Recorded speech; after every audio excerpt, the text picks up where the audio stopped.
Right, and we all get mad, and you think we're mad at you.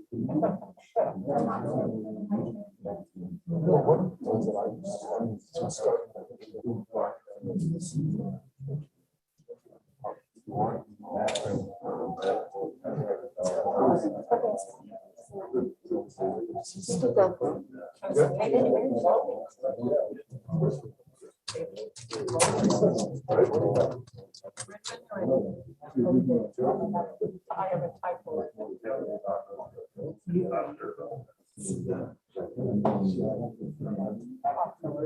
It says crap.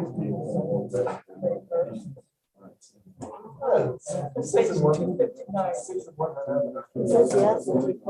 It's somewhere, page 259, third line down. I won't say it. I'm not going to say I'm something on the council. It's like, I will like that. And when I found that, I was just going, I'm not going to pull them all.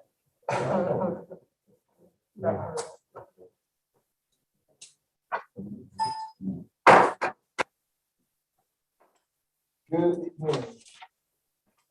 I call the January 18th, 2022 Planning Commission meeting to order. Please note that the meeting is being hosted through live stream on the city's website and by teleconference via Zoom. Due to the structure of this meeting, I would like to remind the Planning Commission to have their microphones turned on. Positions of the audience. Mr. Entertain, may we have a roll call, please? Sure. Commissioner Hill. Present. Commissioner Lemke. Present. Commissioner Dietzer. Here. Vice Chair Arko. Here. Chair Wood. Here. Thank you. Agenda item number 3, invocation of flags. Please join me in the invocation first. Lord bless this meeting today and all those present, as well as all the lives we will encounter here today in this planning commission meeting. In His name, amen. Please join me in pledge. I pledge allegiance to the flag of the United States of America and to the republic for which it stands, one nation under God, indivisible, with liberty and justice for all.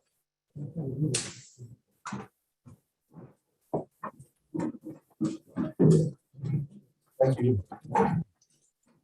Item 4, approval of minutes. Any comments, changes? If not, the motion. I recommend to approve the minutes of the planning commission. Can you hear me? No. No.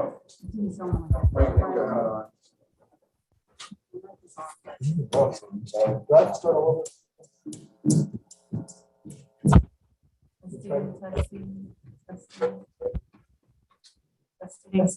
Testing. Would you like me to speak up?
Testing, testing.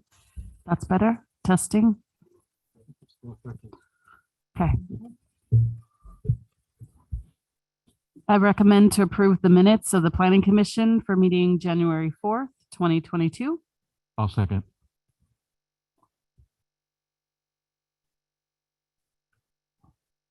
Motion carries 5-0. There's no need to go back to anything. Okay. All right, so the next item on the agenda is for the public comment period for items that are not on the agenda. Are there any members of the public present that would like to comment on an item not on the agenda? Seeing none, are there any members of the public joining via teleconference or Zoom that would like to comment? No, there are no members who want to comment. Comments? No e-comments on items not on agenda. Thank you. Moving on to item 6, 6A for the 2021 California legislative session with 31 new bills. Thank you, Chair. So this is an informational item. At the last meeting, the Planning Commission requested an update on the new housing bills. It's a receive and file, so no formal motions needed to accept the report. But I would like to open it up for public comment before we go into discussion, if that's okay with the Chair. Go ahead and open up for public comment. Any? I'm sure we all have comments. There was a lot that's a lot of bills. It's a lot of new information. Unfortunately, I don't think there's anything to accomplish here right now. But yeah, that was a lot of information to take in, and I do appreciate you sharing that with us. It's really difficult to figure out how each city, I know what the city of Hemet goes through to try to keep up with all these new regulations and new bills, but it just seems like they are slamming you this year. I mean, it's really hard. So sorry about that. Is there anybody from the public that would like to comment on this agenda item? So yeah, I mean, I think from my perspective, the biggest issue that we as a city have to deal with is trying to keep local control, and these 31 new bills certainly illustrate the challenges associated with that. And so the more we can be involved, be engaged, and be educated, the better off. But it sure is an uphill battle. So if nothing else, I'll recommend that we receive and file this report. I'll second.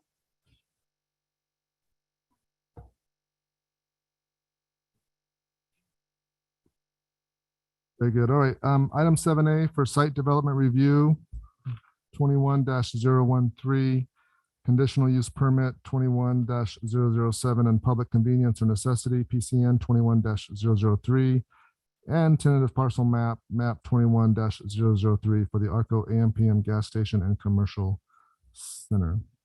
Nina, thank you. Thank you.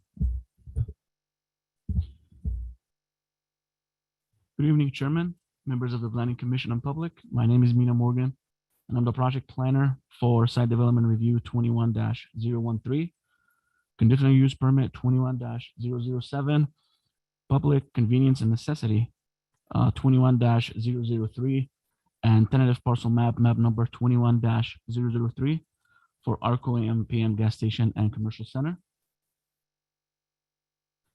The applicant is ANS Engineering Services. The owner is Nadim and Nahid Sarkis. The project is located at the northeast corner lot of Saboba Street and Florida Avenue. And this item was continued on January 4th to the January 18th hearing to allow PD to review the PCN further. And the applicant is requesting a conditional use permit approval to construct an Arco AM/PM gas station, a car wash, and 2 restaurants with drive-through on a combined 3.32 acres of vacant land. In addition, the applicant is requesting approval for a public convenience or necessity PCN 21-003 for the Arco AMPM convenience store to allow for a type 20 alcohol sales of for the off sale of beer and wine.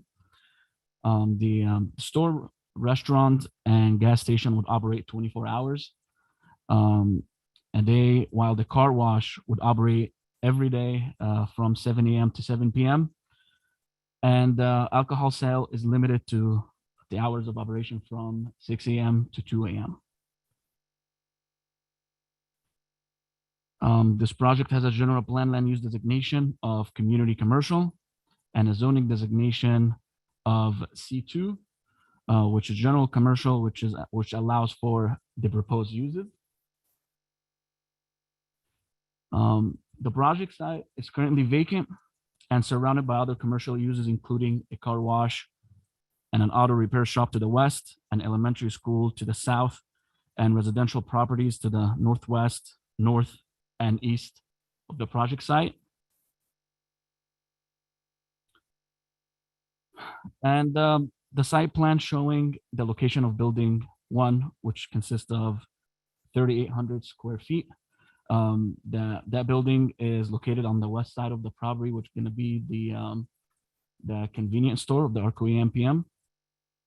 On the southwest side of the property, there is a 6,321 square feet fuel canopy, and beneath it is 8 fuel dispensers and 16 fuel pumps. On the north portion of the property, there is a 2,000 square foot car wash tunnel and an 800 square foot office and a medical room, and a mechanical room. In addition to the car wash, there's also 16 vacuum stalls accessible outside the tunnel for customer use. Building number 4 is located approximately in the center of the property, and it's 2,703 square feet with 2 drive-through aisles, which will be used as a restaurant. And building number 5 is located on the east side of the property and is 2,637 square feet building with a single drive-through aisle, which will also be used as a restaurant. Lastly, the site will also provide parking, landscaping, trash enclosure, ADA parking, clean air parking, accessible pathway within the site, and lighting.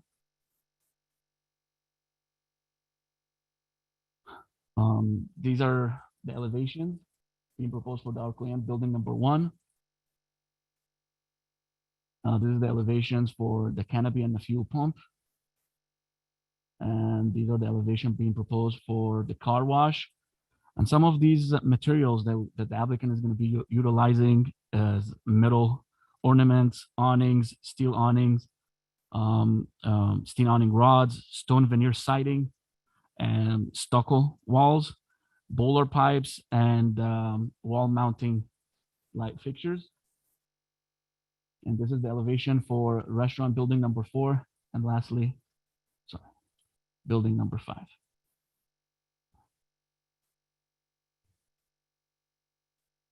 On the top is the existing tentative map, which shows the 2 properties, adding up to a total of 3.32 acres. On the bottom is the proposed 4 parcel split. Say that again. You said 4 parcel split? Yes. One across the top? So the car wash is going to be 1 parcel, the gas Find station, it in here. And then the 2. and the 2 restaurants. Gas station and the 2 restaurants will be 2 separate parcels. Correct. So therefore, someone can come in and buy the car wash, or they can buy the gas station, or a restaurant and all be separate ownership. Correct. Yes. But we're going to have a reciprocal parking agreement as well. It's part of the conditions.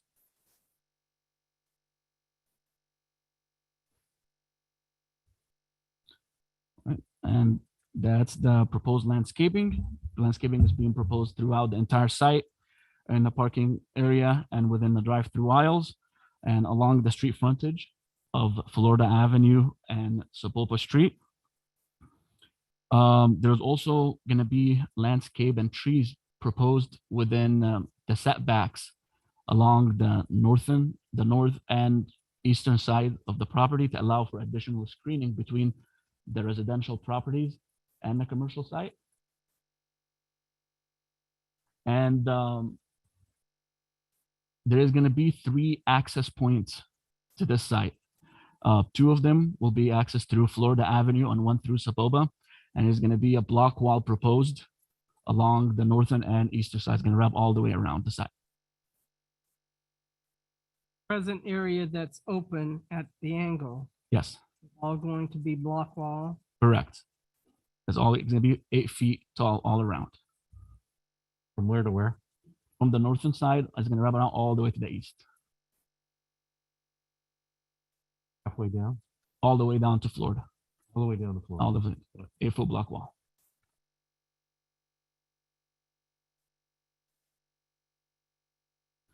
And that's the proposed floor plan of the convenience store, which proposes an office, bathroom, walk-in cooler, a sales area, cashier area, and a walk-in freezer. Is that a standard square footage? How much square footage is it? For the the- convenience store. Convenience store is 3,800 square feet. Yes. This is the noise study that was conducted for this project. As you can see, in green along the north side and the east, that's the green line represents the 8-foot block wall. And as you can see, the highest decibel point is at 56, and then followed by number 2 is 55, and all the way on the east side is 48.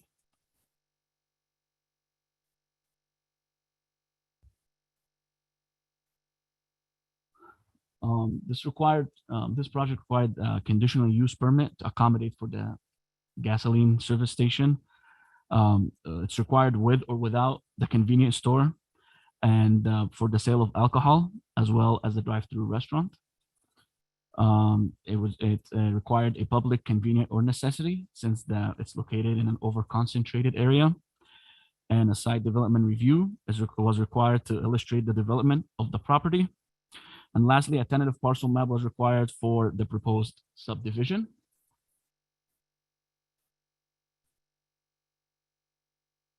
When you take a look at the PCN finding, you will find that this particular lot is located in track number 0437.02, which allows for 2 ABC licenses.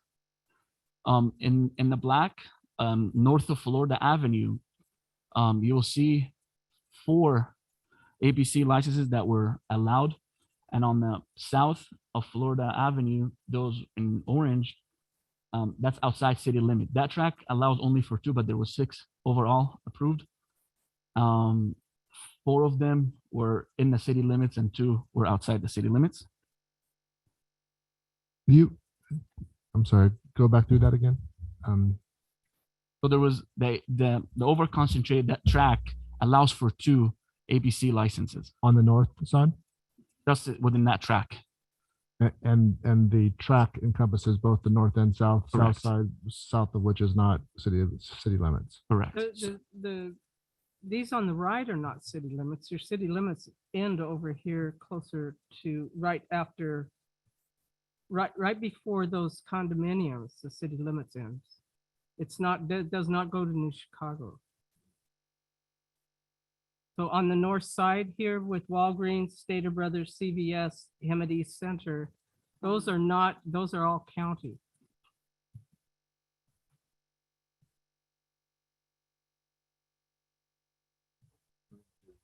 Your city limits end. No, your city limits end right there. Right over here. These are not your city limits. These are the condos are in the county. Well, wait a minute. I'm sorry. That right here. excuse me, this is Lake Street. And so your city limits end right here. I apologize. But these are all county. They're not in the city. What about on the south side, the 7-Eleven and the That's county. Oh, county. That's where the condos are. I'm sorry. I need to put glasses on or something. Right there's those condos right there. And then there's the subdivision, and that's right there's where they just built all the new housing. That's why I got confused. So all that new housing that just went in, the Citrus Point housing, that butted right up to the city limits right there. All of them are outside the city limit. Yeah. Yeah. So how does that That relate? affect it. How does that relate to the overconcentration of for ABC? They only allow two. So when we reached out to ABC, they said that we need to follow up with PD to confirm whether or not, kind of leave it up to them. And we did. And PD had no concerns. They just had some conditions which they implemented as part of the staff report package. That's PD. The police department. Okay, please. Yeah. But Chair, if I could add a little to that. So the census tract for ABC license is much like the school district boundaries. It does not follow city boundaries or county boundaries. So they can overlap and they can go across city and county limits.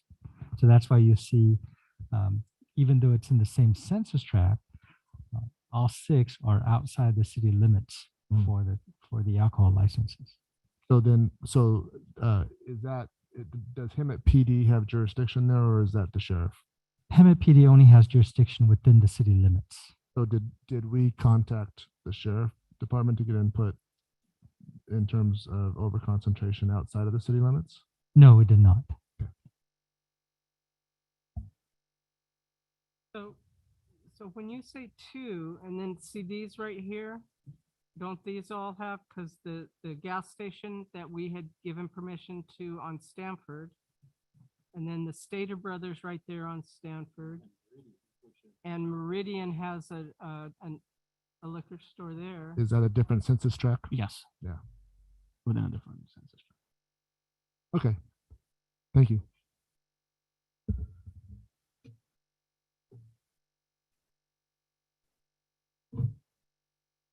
And the project complies with the location of the conditional use and is consistent with the zoning goals and policies of the chapter. And it will not be detrimental to the public health, safety, or welfare to the properties within the vicinity. And the PCN was reviewed by the police department, and they had no concerns regarding the PCN approval. This project is exempt from the CEQA, California Environmental Quality Act, in accordance with section number 15332, infill development project.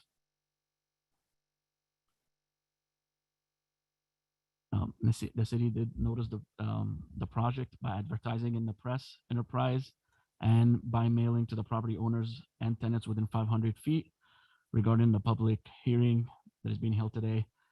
Staff did receive some comments regarding some concerns, including noises, access points, and the location of the proposed buildings. We also received a phone call from the business owner of Zipline Express Car Wash located on the west side of the project site. And he had some concerns regarding inadequate traffic to support both businesses. So at this moment, kind of to address that quickly, at this moment, the city does not have any regulation as far as how many businesses can go in to the city, whether the restaurant, car wash, gas stations. We simply just look at the zoning and the ordinance and the general plan and our development standards, and we'll make sure that they're in compliance with it. And if they are, then we recommend approval. And we also addressed all the other comments in our staff report package. And with that, The planning division recommends that the planning commission take the following action. Adopt planning commission resolution approving site development review 21 -013, conditional use permits 21-007, public convenience or necessity 21-003, and tentative parcel map 21-003, subject to the findings and condition of approval. And two, direct staff to file a notice of exemptions with the county clerk and state clearinghouse for CEQA purposes. And that concludes my presentation. I'll be happy to answer any questions. We also have the applicant here and staff, and he has a PowerPoint. He would like to give a presentation. Thank you, Mina. Is there any questions for staff? Got a couple. You said the block wall was 8 feet high? Yes. 8 feet high, okay. And just out of curiosity, any takers on the restaurants? No, right now we don't have no ticket. They're Okay. just building them. All right. I have a Thank you. question on the car wash itself. You know how many in the footage of entrance and exits of the door, how high that is for cars to come in and out? Because 8 feet, to me, the building is a little too close to the homes behind, right immediately next to it. So I don't think that decibel meter that we're seeing, it's that 8-foot wall is not going to just completely deaden that sound. So do you know the entrance and exit to that door, how high they are? Because that's the sound's going to come out. And if I could add a little bit to that question, because I had some similar, maybe go back to the slide on the layout and talk a little bit about, entrance and egress from the car wash and heights, like Commissioner Stover was asking. The PowerPoint, please.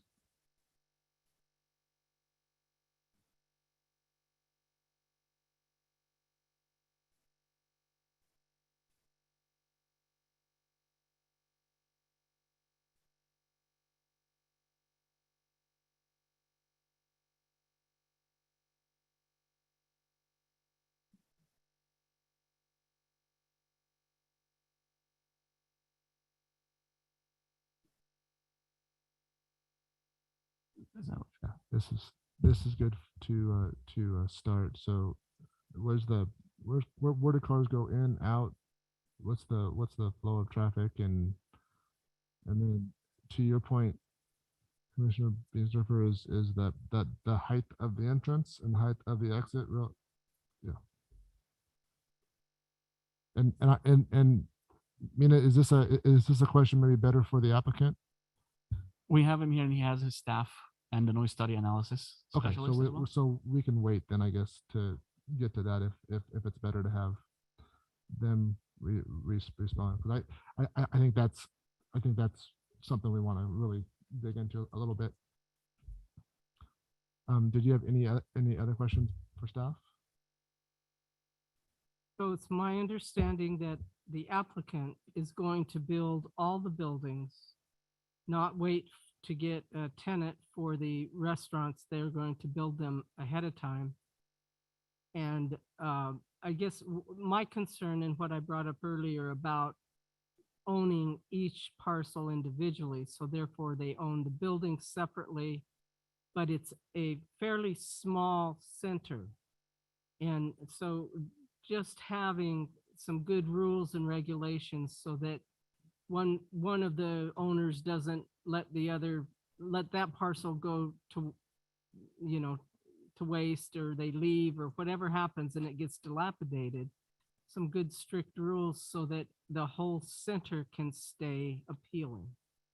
So that's, and I know we had a little bit of mention in it through our staff report, but that's why I was asking too, are they separate parcels? And if you are building all at once, then that's a little different than having a parcel available for somebody to come and build on that might have a whole different agenda and scheme that they're going by.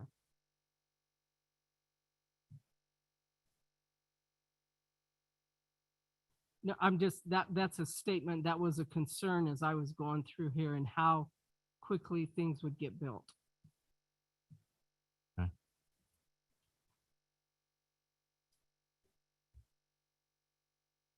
And then just one final on that same sort of note, dumb question, but landscaping, is it all privately maintained, and are there 4 separate landscape systems, or is there a single with a kind of a joint power over it? And we can Maybe the applicant can answer yeah, that. let's go ahead and if we're done with questions for staff, Yes. we'll go ahead and open up public hearing, and if please come to the podium if the applicant would like to come up and state your name and address if you'd like to for the record. Kind of got a flavor of some of the questions, so.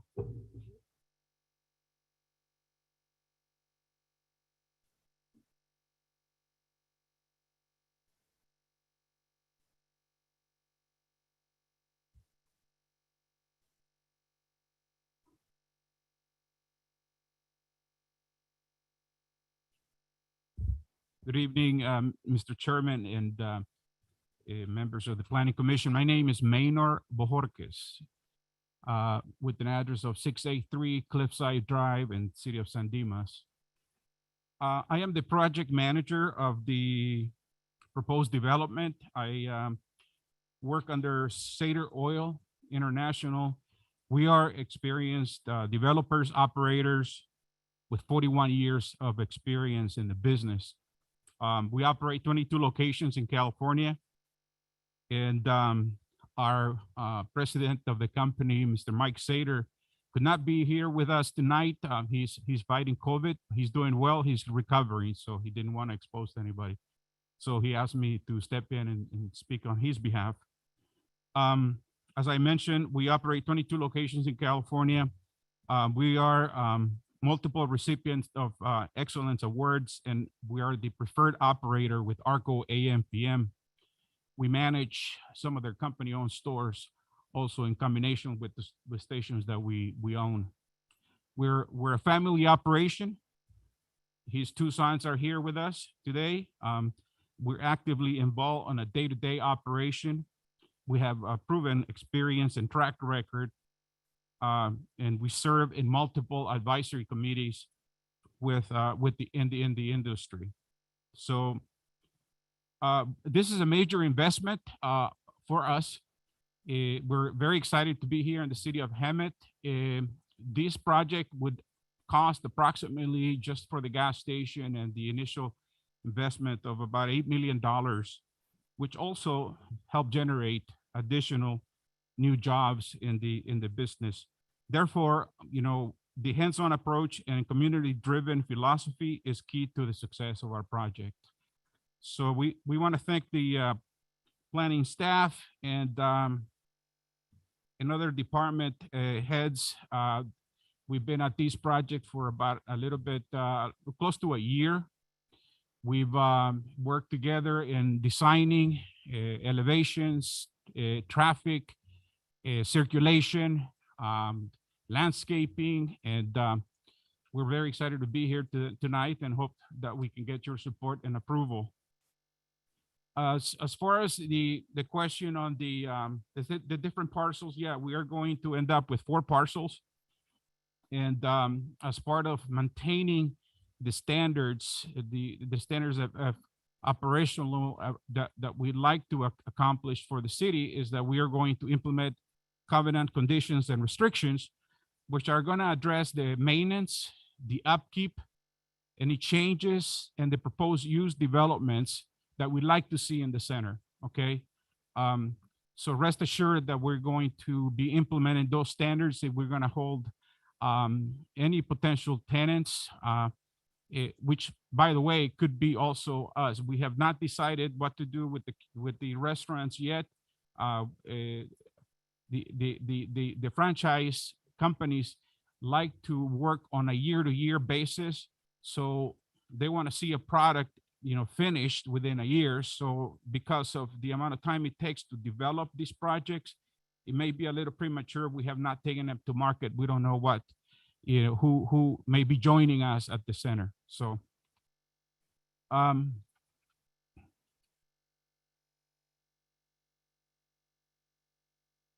I'd like to go to the slide. Okay.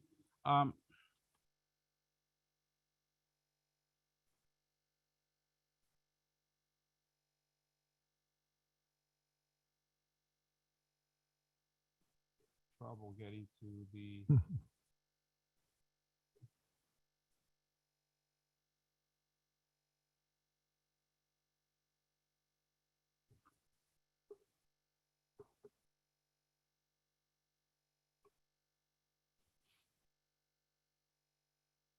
So we understand there are concerns from our neighbors regarding the noise and regarding the location of the car wash, and we have implemented mitigating elements to address the concerns. Okay, number one, we have talked about that we are going to be building a 10-foot wall surrounding the property.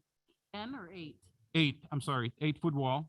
Okay, we are meeting the 10-foot standard setback that the city requires between the properties.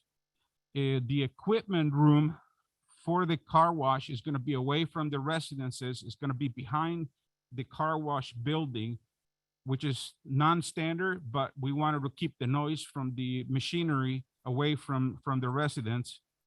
There is also going to be sufficient landscape screening on the entire site, as we pointed out. And I think we've seen the rendering for the landscape. We're going to have some oak trees, 15 Engelmann oak trees and about 21 desert Palo Verde trees in the back of the property. Okay, next. In terms of operation, we like to keep our sites safe and well lit. Our station will be well lit at night to avoid areas for people to hang out, and 24 hours help prevent vandalism and graffiti. Our surveillance camera system is a state-of-the-art system. We're going to have a total about 15 to 20 cameras inside and outside of the gas station. And the lighting is designed so it does not bleed into the neighboring residential areas. Next slide, please. Just to give you a flavor of what the interior of this the store looks like, this is a new prototype for AM/PM, and this is a state-of-the-art interior with high ceilings, skylights, and this is part of our latest design. Next slide, please. We're going to have ample space with a very clean look, and obviously, we will adhere to all the and surpass all the franchise requirements to maintain the operation of the store. Next slide, please. As you can see, the design graphics are bright and very professional. And this is there's another slide that next one, that gives you an idea where our coffee area, our counter, and merchandising area would look like. Okay, as far as alcohol sales is concerned, as Mina mentioned, we're only applying for beer and wine, no hard liquor. Our beer case displays are gonna consist of empty boxes, no actual merchandise on the sales floor. We have and pride ourselves to have an outstanding track record with even some self-imposed conditions for our operation. We have an ongoing store employees alcohol and tobacco training, along with refreshers, periodical refreshers. Okay, we have a very a zero tolerance and severe penalty for violations, which includes civil liability. Our POS system is equipped with a scan ID system, which holds the cell to any potential minors or any questionable IDs. Our stores will have sign postings throughout inside and outside. And our coolers will be locked after hours. Explain to me what the empty cases on beer displays. The empty cases, this is to prevent beer runs, okay, which are, somewhat seen in our industry. This will, keep people away from, grabbing beer and Run it. taking it with them, run it, right? Thank you. So this is our president.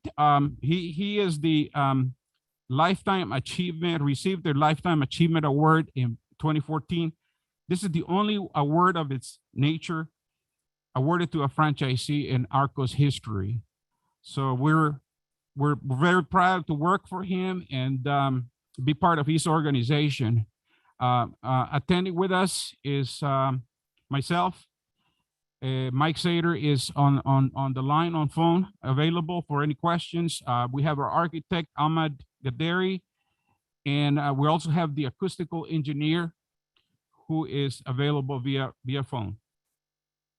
With that concludes my presentation. I'll be more than happy to answer any questions you may have. Thank you very much. Commission? What is the height of the entrance and exits to the car wash? It's 10 feet. Taller than the wall itself. Okay. Do you have any plans for EV receptacles? EV? Yeah, we have reserved the area behind the C-store, between the car wash and the C-store for future EV charging locations. Okay, so, but it's not something that you plan to put in right away? The way things are going, this is something that we're definitely going to have to consider seriously implementing. Yes, absolutely. And I also did not mention, the company is also approved a franchisee for Steak and Shake, Del Taco, and Carl's Jr. So they are experienced in the fast food business, and they're also considering opening the locations on their own and managing the whole thing. Back to Van Arsdale, Commissioner Van Arsdale's question. So the fast food restaurants, will they be built, or are they just proposed until you find somebody that wants to come in and build? Yeah, they're proposed until we make a decision whether we find somebody to operate them or we operate them ourselves. Do you have any other properties in Hemet or San Jacinto? No, we don't. This will be our first This will be your development first. in Okay. Hemet. All right, thank you. In ours, I appreciate that you said you will be putting those on the property to run with each parcel. So Exactly. you would give the restrictions on and the expectations of what you want them to do to keep their properties nice, I'm assuming. Yes, absolutely correct. Not something that you require ever, HP, on something commercial like. In a shopping center area, we would normally require something of that nature, yes. Haven't required it of them extensively, or like when would those be recorded? Prior to your building or At the recordation of the parcel map. at the parcel map? Yes. Okay. All right. Anything else? Okay. I guess my only, and maybe we'll get to it in here in a little bit. I'd like to open it up for public comments. If anyone else would like to come up and speak, and thank you for the presentation, and we'll come back to you if we have some more questions. Is there anybody in attendance that would like to speak on this? Oh, I'm sorry. There is, and I'll call you. And we'd like to try to limit this to 3 minutes. First, and I do so apologize if I mess up the name, but Aviad Anderson. I don't know if I said that correctly.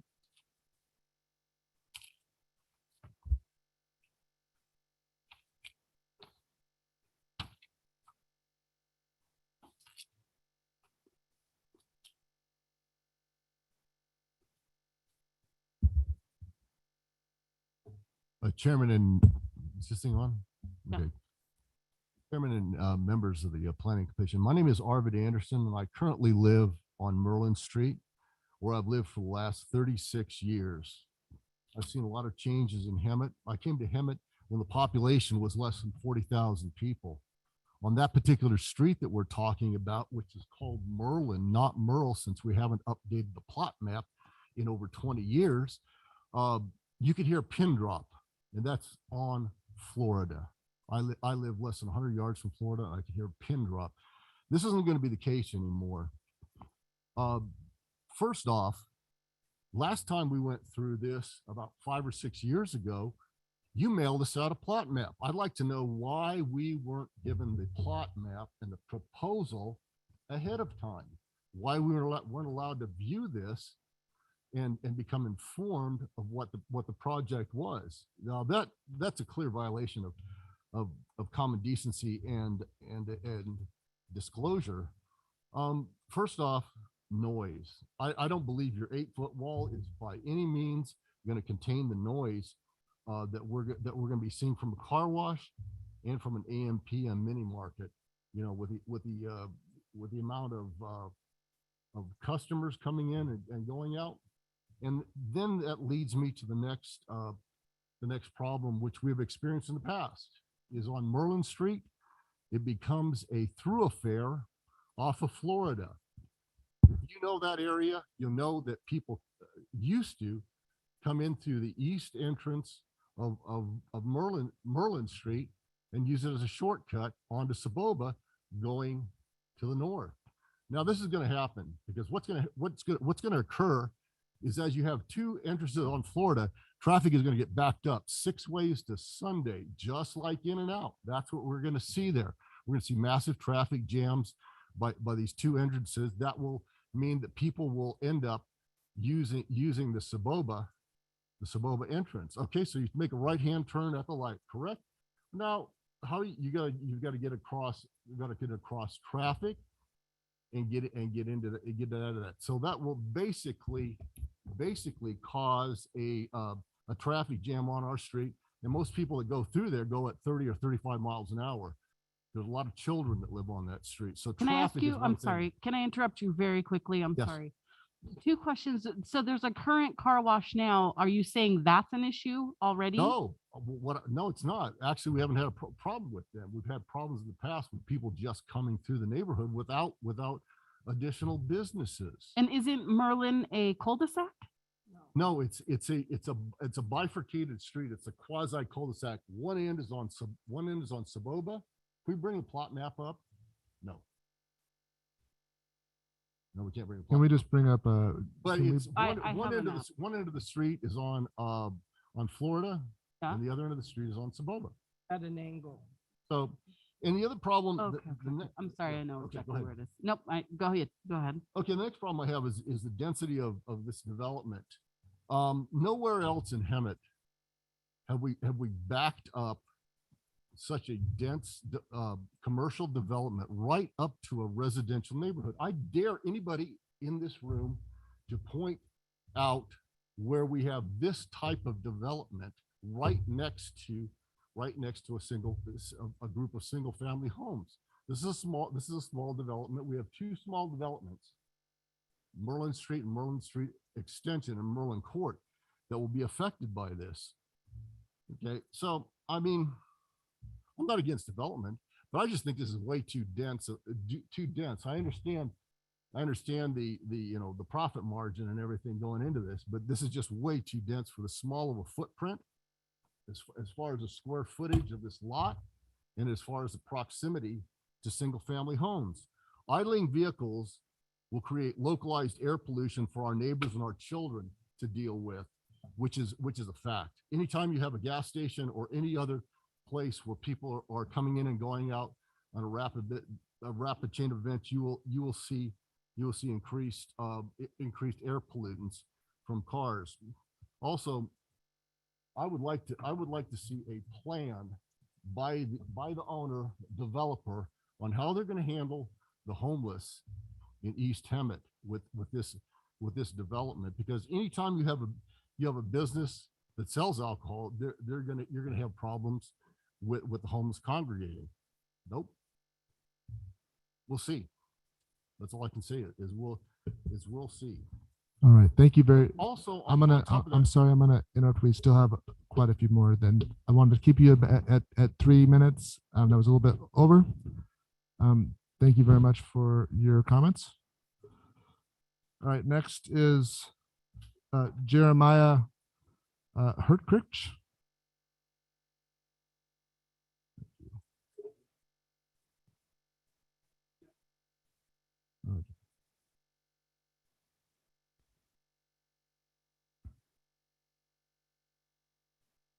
Good evening. Good evening. Thank you very much, ladies and gentlemen, for allowing me to spend a couple minutes of your time. I have been a member of this community since I was almost born. Hemet to me is heaven. Realistically, I love it. I walk with my wife in the parks. We participate in the community cleanups. We participate in all the things that make Hemet special. I live in the house that I grew up in on Merlin Street. I bought it from my parents. We have a total of we have 3 families that have 3 generations that live on that street. We are here to invest into Hemet for the long run. I bought my house. My neighbor bought their house. People down the street, they bought their house. We have a young generation currently growing up on that street. To find out that we are going to have this potential development when my children now feel comfortable to actually play on the street outside, it concerns me. It concerns me as a father, because having a father that served as a firefighter, he knows those calls where he has to pick up a child who's been hit on a road. Now, I'm sorry, I'm letting my emotions get to me. With regards to the previous gentleman, I've had to clean the culvert that's right there on Saboba and Lincoln Street because of the homeless condition, in which my neighbors have contacted the city and have contacted the police department, to which they said, it is your responsibility as owners of this property. We've asked for solutions. We have not received anything. I have had to go from work and find out that there is over 6 feet of water because the culvert is blocked because some homeless man decided to put a mattress in the culvert. Some gentleman decided that it was more important to put a sofa, a love seat, inside the culvert because that's where he needed to stay. My backyard ends up in that gully region. And when somebody says we don't have that issue, there's not going to be an attraction to the homeless people at AM PM, you're absolutely right. There isn't going to be any homeless people at AM PM, but they are going to be in that gully where my kids like to go and explore, where I'm trying to teach my children to be self-sufficient. I appreciate this time, and I please consider the urge of this father. Thank you. Thank you for your comments.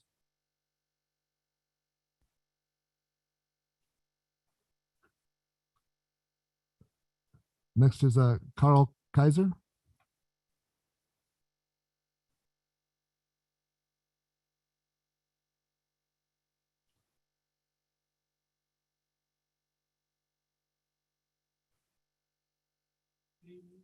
My name's Carl Kaiser. I'm the owner of Zipline Express Car Wash, and I want to correct the record that I did call in to HP King this afternoon or morning, and it wasn't for the downturn in my business.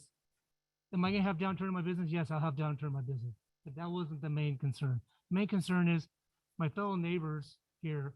I'm so here to support them. Is putting a car wash 10 feet away from property line is not enough. I own car washes. I know how loud they are. I know how the wind blows from the west to the east. It's going to go right through that tunnel and go out, and you're gonna have chemical and smell going into the neighborhoods, okay? The 10 foot between the wall and the building is gonna be a haven point for homeless people to live. Trust me, we have homeless people in Hammond, as you all know, everywhere. I get called every night on my cameras and from my JMG security, hey, you have people on your property. And I'm looking at, call the police. The police approve it, but they don't even get there in time. They're there an hour later. So we have human feces almost every other day in the front of our car wash we're cleaning up. The east side is not that bad. As you get closer to the west side, is bad. You're going to be drawing with the alcohol and stuff. It's going to go there. The noise for the neighbors, I don't know why you would want to put it next to the property. I mean, fine. If you're going to do it, put it on Florida. Soboba doesn't have any noise. No noise study can account for Soboba. You have 5,000 cars. They're decelerating. They're hitting the brake going to the light. Very little noise. So your noise study is no good. These operators here, I'm sure, very professional operators. This certain group. But if you're going to separate it, Lori, and have 3 or 4 different parcels, they can sell that car wash to a non-good operator. And your CR&Rs will not even, who's going to police it? No one's going to be going, hey, you need to do this, you need to do this. It's just going to be a sound ear. So now you're selling all these parcels off where the SATA group are not there anymore. These guys are great people, yes. And they probably have a great 22 years experience.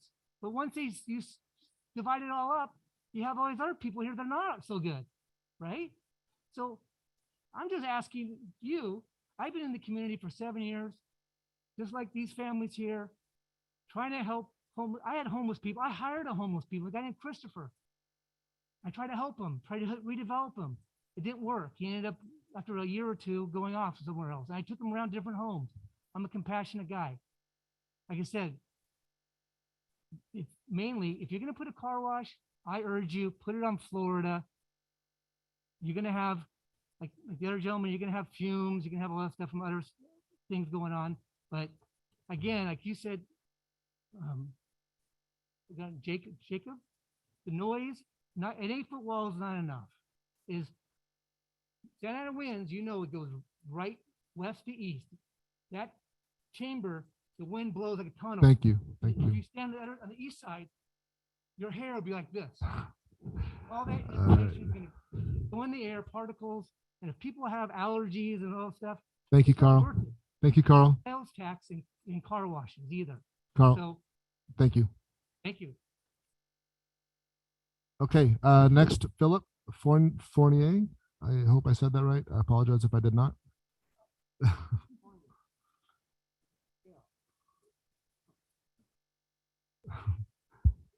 My name's Phil Fournier. I'm the property owner on the west side of Soboba.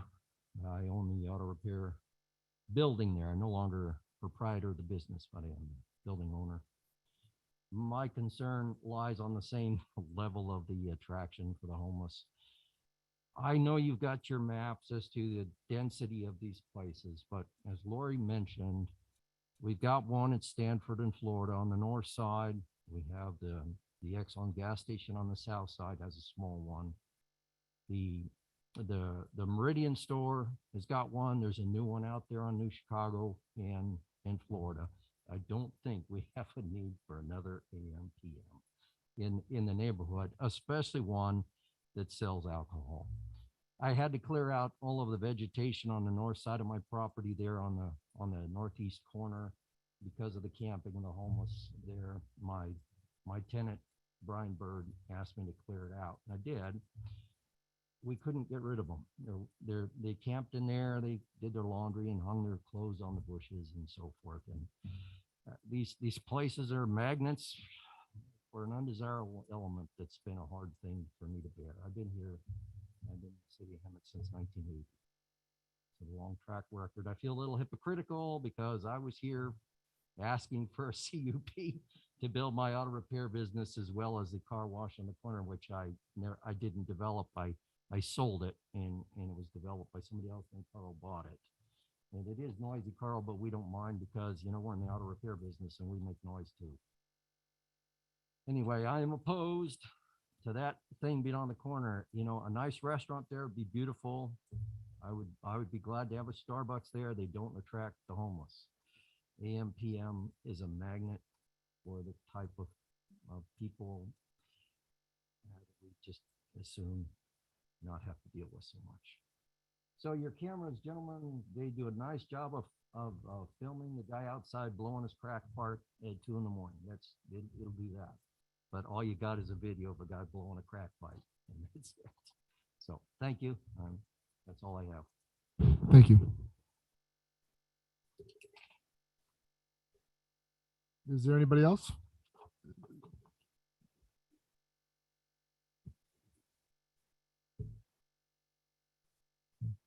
While we're waiting, is there anybody? Oh.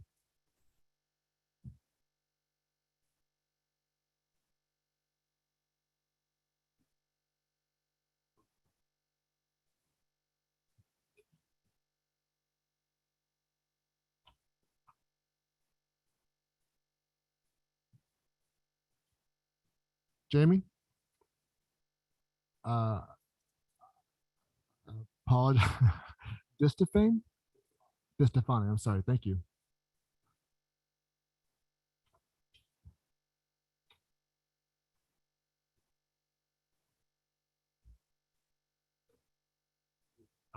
Thank you. I don't know if this is just for people that are opposing it, but I'm a new homeowner in the area. I just moved here less than 2 years ago. And it saddens me when I drive up and down the streets around here and I see all the boarded up buildings, see all the vacant lots. I see this city dying. You know, I came here because it was affordable. A lot of people come here because it's affordable. I couldn't buy a house in San Diego. I'm in favor of all development. You know, I think this city, like I said, is dying. And there's going to be a future generation here that's going to need jobs. They're going to need this city to be thriving and be alive. You know, generally the city's been retirees all the time. Like these gentlemen over here said, there's a lot of younger families moving. And that's basically where I'm at, you know. I just wanted you guys to know that there is a lot of people in favor of it also. Just because they're not here doesn't mean. Could you, I'm sorry, Jimmy, could you repeat what you just said? There's a lot of people in favor of this? And Like, there's a lot of young, just young just not. families moving here, you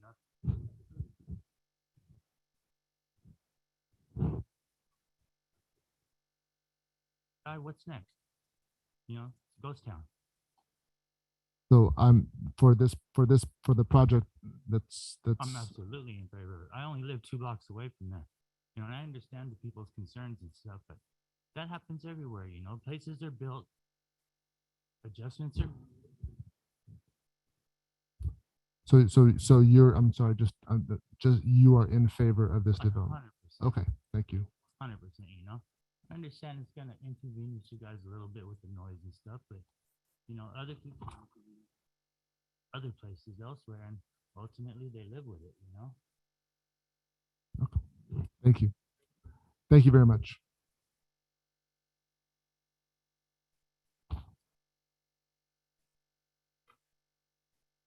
Steve and Shirley Calvin.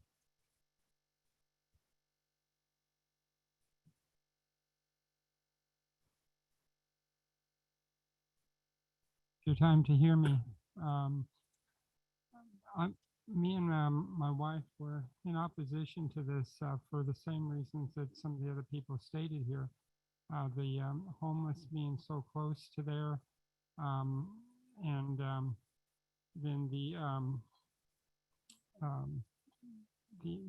alcohol being sold at the AM/PM would attract a lot more of that, and so. You know, any other type of business there, you know, some of the other businesses I mentioned would be fine, but something that's open 24 hours a day, easy access to the alcohol and stuff, just makes a magnet for that. And then of course the car wash is a noisy thing, and so you know we're hoping that you know business owners would consider the people who live near that and possibly maybe rethink a different business venture that may prove just as profitable for themselves or and maybe something that might be even more profitable for the city. And so, you know, we lived me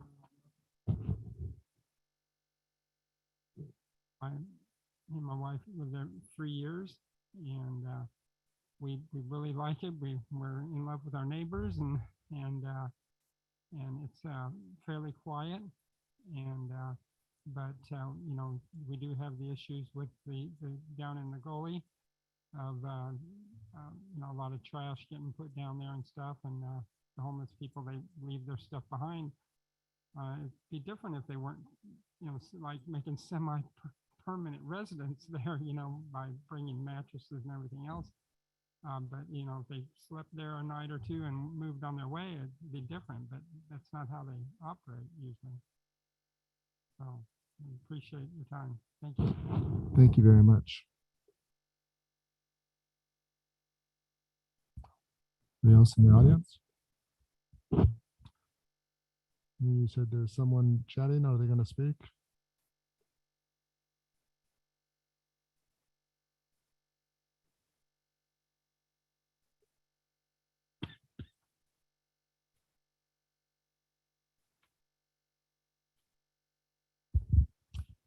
Jason, would you like to speak? I've made you able to speak to the public and the Planning Commission.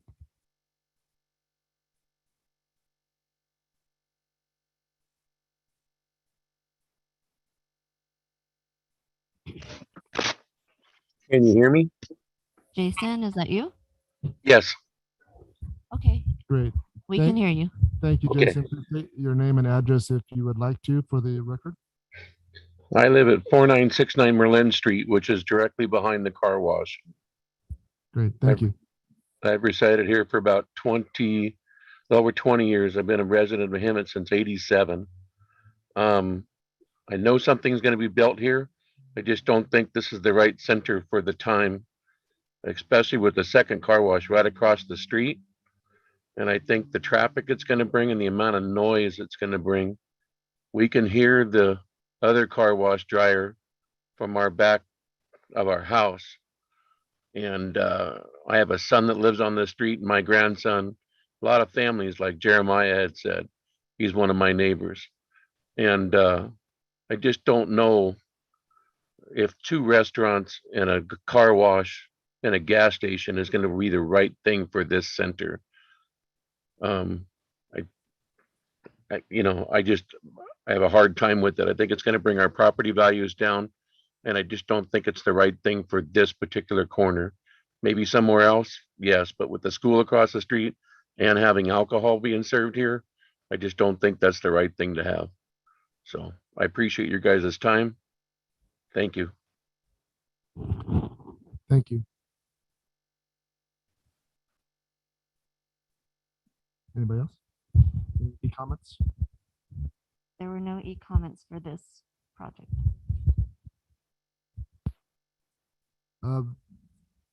Just give a couple minutes if the applicant, if you want to come up and address any of those. And I think I've got a couple more questions also, but if you.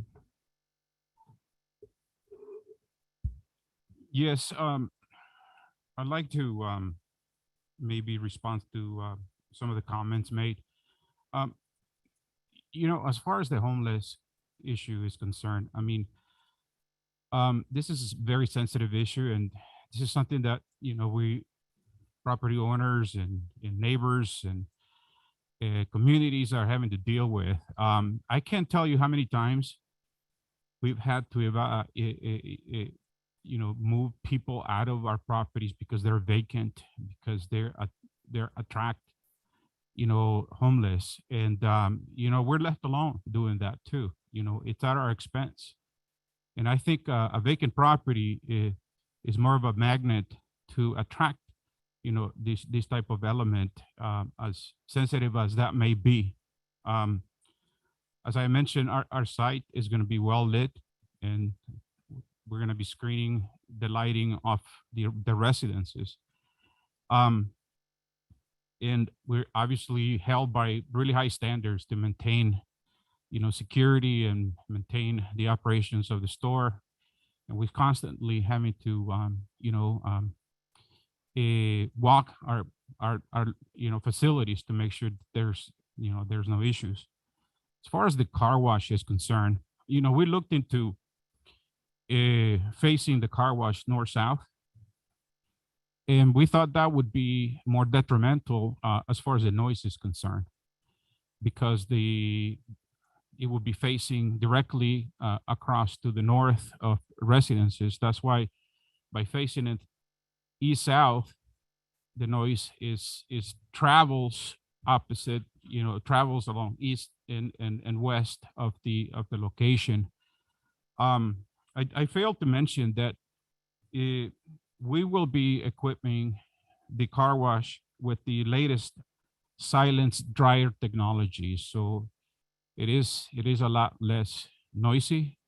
It is on the opposite side of the car wash. The equipment is on the opposite side of the car wash to consider the noise level. And, as it stands, we are below the standards required by the development standards of the city.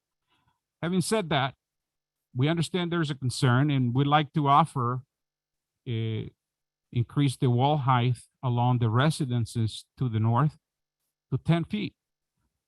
This will alleviate any concern that there may be as far as the height of the doors, the entrance and the exit. We're willing to do that. We're willing to be good neighbors and, help mitigate, any potential issues there might be. And, we treat all our sites just like our own kids. If they're not behaving, we want to know. And I have my business cards I'd like to give to the neighbors, with my cell phone on, so you can call me anytime there's a problem. We'll certainly address it and take care of the issue. Thank you. Thank you. Any further questions? Have some questions because we have recently had gas stations and C-stores. Pardon me?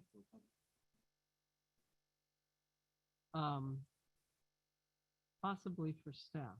Okay. Do you want to close the public hearing, or do you have more? Okay, go ahead.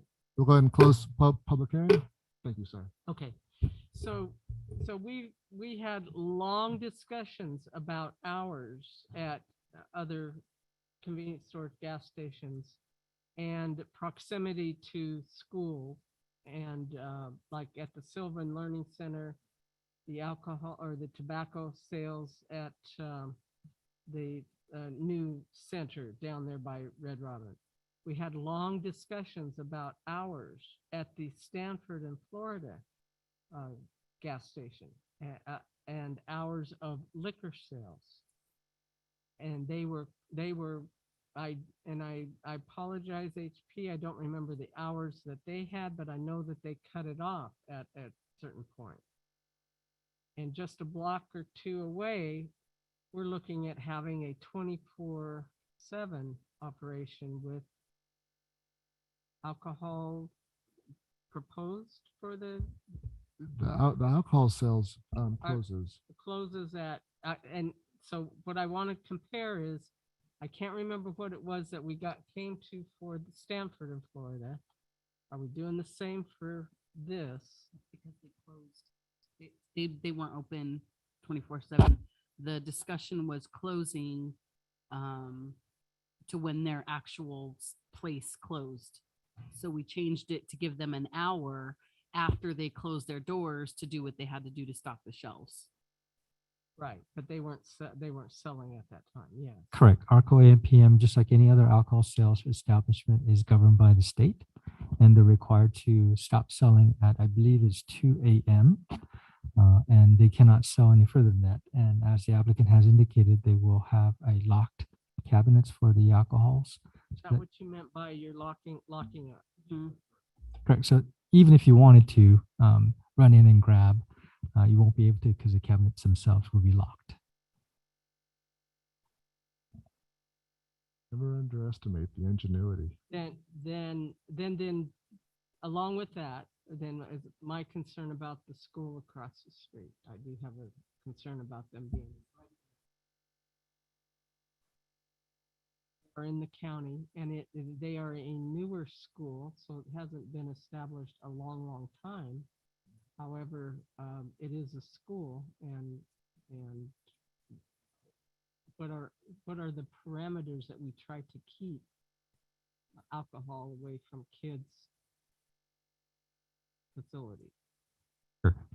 Let me try to answer that in a couple different ways. One is that this commission has looked at several of these requirements, including tobacco sales, that you've made decisions in the past that calculated the distance separations from facility to facility rather than property line to property line, due to the fact that some of these property line to property line requirements would have been undue burden on a shopping center where they're still separated with quite a distance, but because of the property line touches the residential or it's near the residential, that in the past it was not allowed. But this commission has made certain considerations and concessions for those type of separations. So we, on this analysis, did very similar to that based on your past decisions.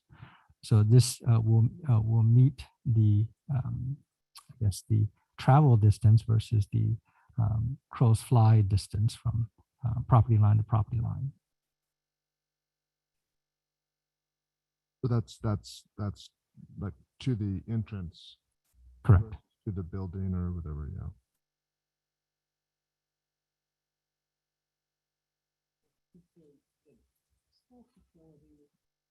Has a building that's right there on the corner. That's what had concerned me, because I drove the area over on Merlin around the present car wash, and then the school. I drove around it the weekend, and then I drove around it again today, and just had I do have those concerns still. Thank you. Anything else? I have a couple of issues. I think the 10-foot wall is a reasonable request considering the entrance and exit is 10 feet. So, but it is the bare minimum requirement of 10 feet from the property line, which is still, I think it's going to be noisy for those neighbors behind them. But one of the issues I have is they mentioned that they want to do Saturday construction, and I just, in my opinion, being right next to a neighborhood like that, I don't think Saturday construction would be, in all fairness to them, to have to do a construction on Saturday morning at, I believe, 7 a.m.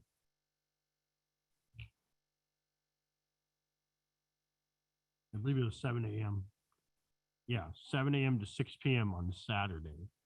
And I just think if they were going to do that, they should do it a little bit later on a Saturday morning just for the residential, for the noise problem.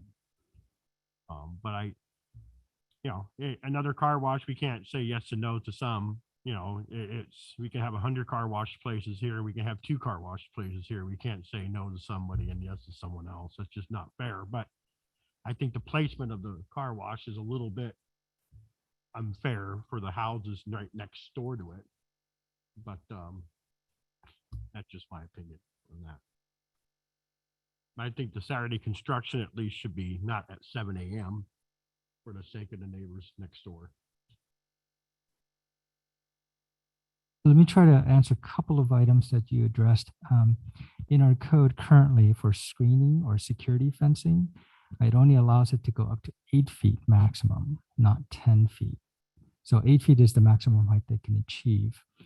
The construction on Saturday, we do have an ordinance in the city that says you cannot construct on Sunday, but not on Saturday.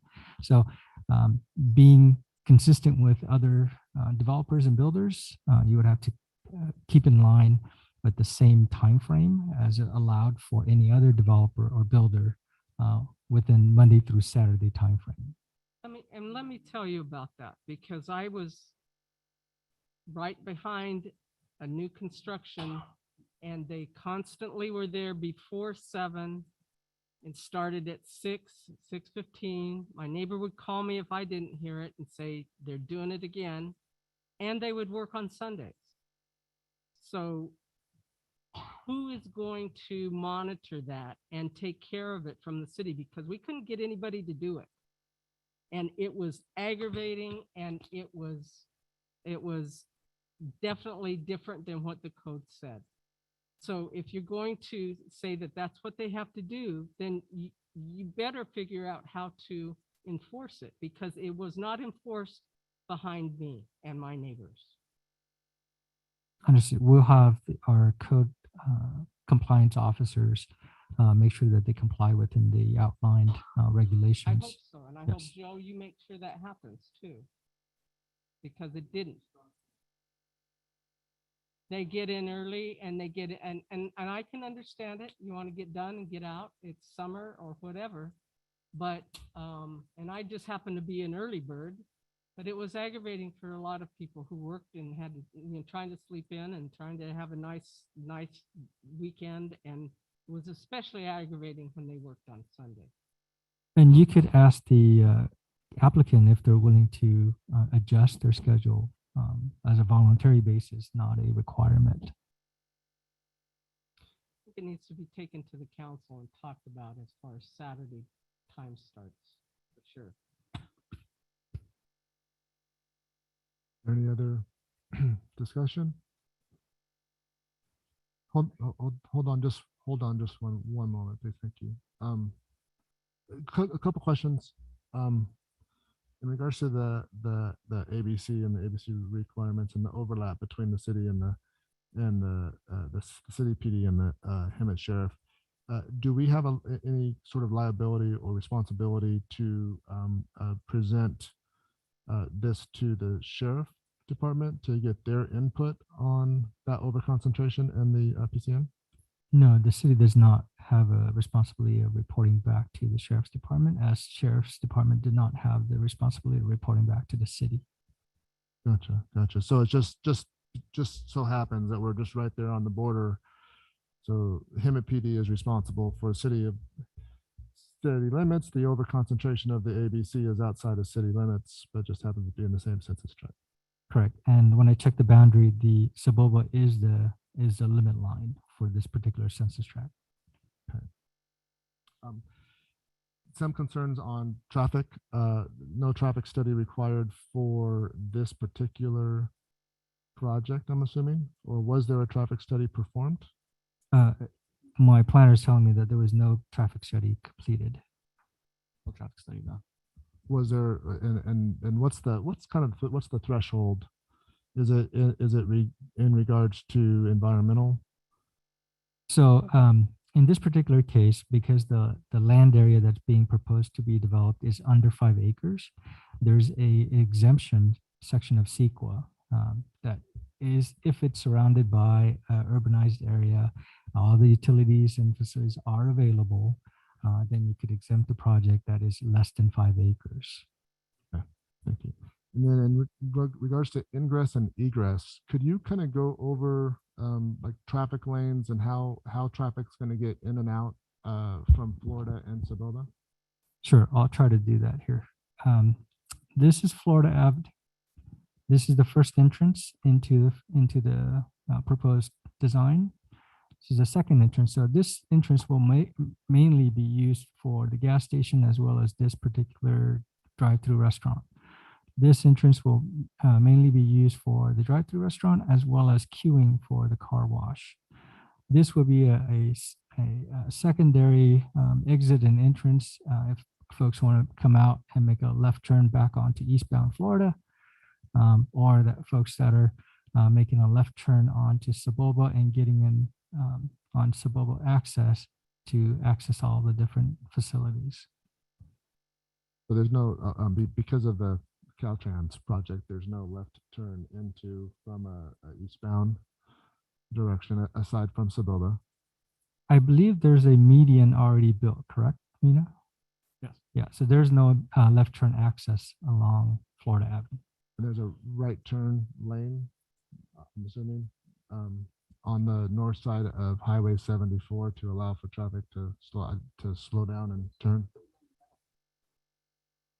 I don't know if there's a decel lane on westbound. There is a left turn lane at Saboba. Yeah, but there's only the two, so, you know.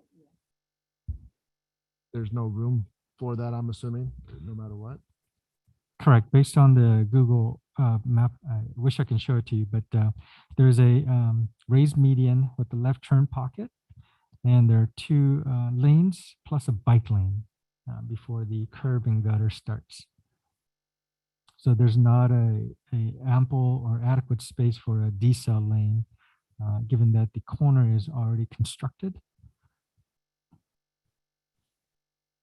Yeah, so anybody traveling westbound would be in the number one lane or number two would be the number two lane, the outside lane, and have to slow down traffic in order to make a right hand turn.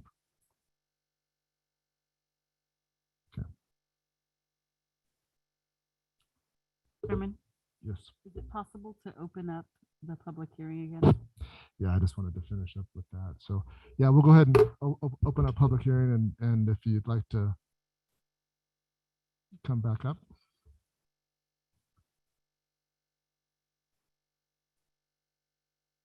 You were, And we also have a.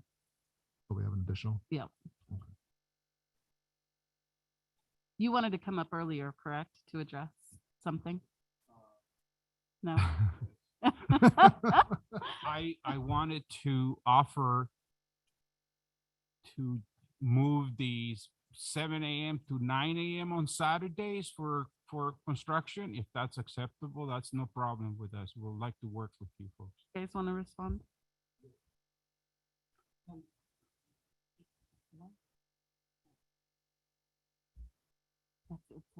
It's a city. Planning Commission, I'd like to thank you profusely for allowing me a second chance to comment.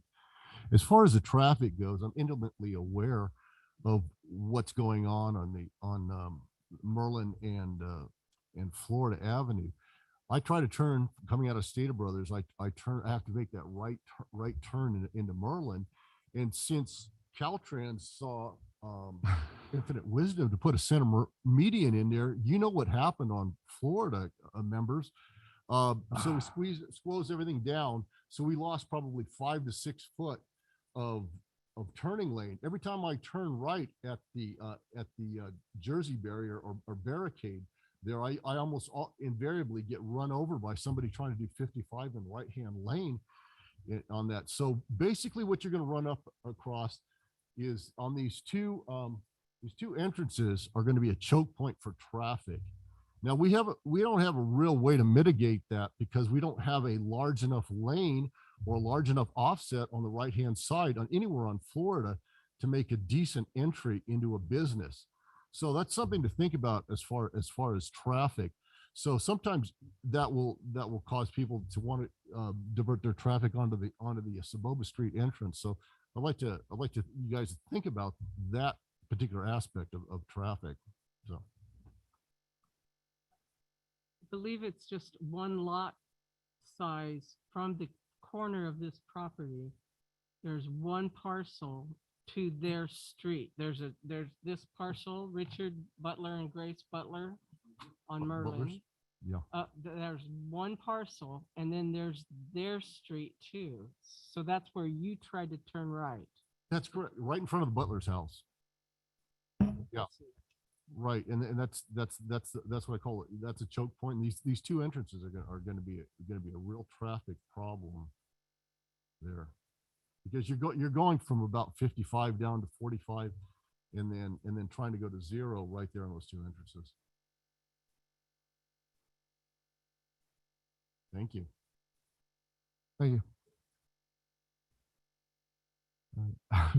Sorry, real quick. I forgot to mention the car wash entrance with the parking has very, very dramatic angle parking lots. I'm a general contractor. In Orange County or other cities, would never allow that dramatic of parking like that because it's hard, it makes a bottleneck and it's hard to get in and out of that. And then keep in mind also, car washes, people honk their horns, they play loud music. Loud is the problem. And again, if you can move the car wash toward Florida, It's worse for me because it's right there by my car wash, but it would be better for the homeowners, okay? Thank you. Thank you. As far as the median goes, on Florida there, the people that are going to be going eastbound on Florida, they won't have a way to turn in there. I'm pretty sure that there's no way to turn in there to those businesses. So what they're going to do is they're going to go farther down and to where there is a turnaround and have to do the U-turn, or people are going to turn onto our Merlin Street and go that diagonal corner and go Saboba, they would have around to turn on Saboba. and turn Yeah. on Saboba. And I mean, that would be something that I would think if I was in a hurry, I wanted to get my, coffee or whatever, like quick, you do something like that. And I think it's going to increase the traffic on the little Saboba Street for that reason. I mean, our Merlin Street for that reason. Thank you. Thank you. I suppose I should be asking for names and addresses on everyone again. I- But yeah, we already have them. We'll just have to kind of keep it in order. Thank you. Appreciate it again. I will be looking forward to getting your card from you because if the construction company starts before that time frame,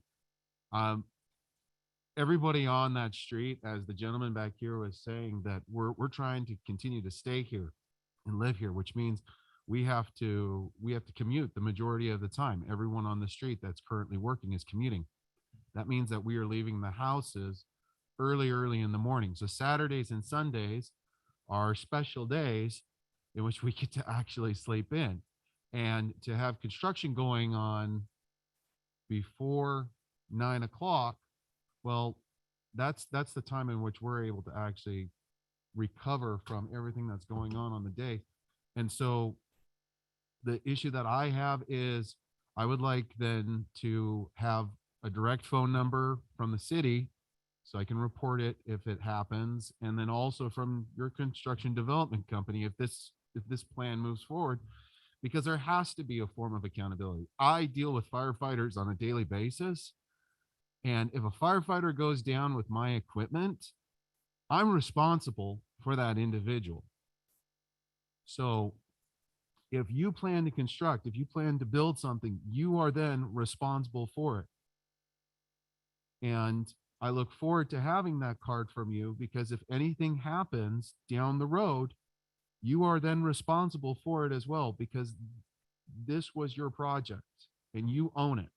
And also, are you familiar with the C-Click Fix app? No, I'm not. So there's an app that you can put on your phone that the city has. Okay. You can request assistance with the dumping that you see, with issues you want to report to code enforcement, to the police. And they're working on more apps with more service. But right now, the C-Click Fix will be your direct connection to the city. All right. Thank you so much. Absolutely. Thank you. Okay. Yes, please. Name and address, please. Ahmad Gadiri with ANS Engineering Services. I'm the architect of the project. A couple of items in regard to the car wash orientation.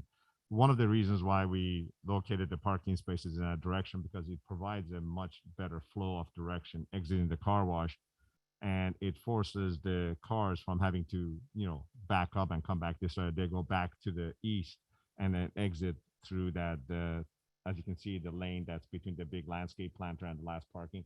So we're trying to have them go in one direction rather than all sorts of directions. That's one of the reasons. Then in regard to the driveways, again, these driveways, based on the city engineer's review, we have placed them so far from the corner, especially to number one, the first driveway is approximately more than 175 feet away from the corner. And the separation between the two driveways has also meets or exceeds the city's requirement. And the distance between that second easterly driveway and the street is also in excess of 150 feet. I spent about 4 hours there this afternoon driving up and down, other than the previous times I've been there. So I drove up and down, and I did, again, you can say that because I'm the applicant saying this, but I've, gone up and down and on Florida, and I didn't have any issues making a right turn onto Merlin or trying to get into that driveway. So, I mean, there's a traffic flow that's normal. It's no different than any other driveways to the west of you. You know, the driveway to the car wash is closer on the car wash to the east. And as you go down Florida, the driveways for the other shopping centers is basically the same thing. But again, we've done our best to make sure that we meet or exceed the requirements. So hopefully that answers your question. Thank you. I'm gonna go ahead and close public hearing. And Commissioner Van Arsdale, you had a question for staff in regards to the wall. Are you, so you're saying that we cannot let them build a 10-foot wall because that's in our maximum height that we allow for a fence? What can we do to variance for that so that they could build a 10-foot wall so that that helps that difference? Even if that additional 2 feet were something that was a sound barrier type, I'm thinking because of the height, I'm thinking we probably have that because of the weight and all that stuff. But even if that additional 2 feet were something that were sound barrier oriented, but lighter weight, so that it could help to deflect more of the sound. Yeah, I'm thinking of the project that just came through on the corner of Sanderson and Stetson. And that wall, I believe, was like 12 or 16 feet. That would right on the south side or the north side of Willow Walk. One that's by Macrometer. Oh, yes. Oh, yeah, that one's different. But is there an opportunity to do a variance for the height of the wall there? We could take a closer look, but currently we don't have a variance application before you, so we can't discuss the variance. 2 is that we have a stipulation that says a security fencing that can go up to 8 feet. And 3, we have to, in order to have a variance be presented to you in a positive manner, is that we have to make certain findings. Sorry? We have to make certain findings, and those findings has to be identified due to some irregularities of the land, terrain, some components that they cannot physically change or move because of whatever the reasons, sensitivity, endangered species, or endangered plant material, things of that nature. We're talking about a very flat land area. There's not a lot of elevation difference between the residents and the commercial. So we could take a look, but we have to make those findings for commission to make that approved. So on the noise study that was completed, we said 56 decibels was the highest that was seen. How is that relative to what our maximum is? Well, I'm glad you asked that question. What I have here is a decibel scale, and although you may not believe it, a moderate quiet conversation is at 60 decibels. Not in my family. I understand. And the loud, like vehicles traveling, would be about 70 decibels. So when your threshold is under that parameters of 60, and it's within the quote daylight hours up to 7 p.m., then it's perfectly acceptable for a city code.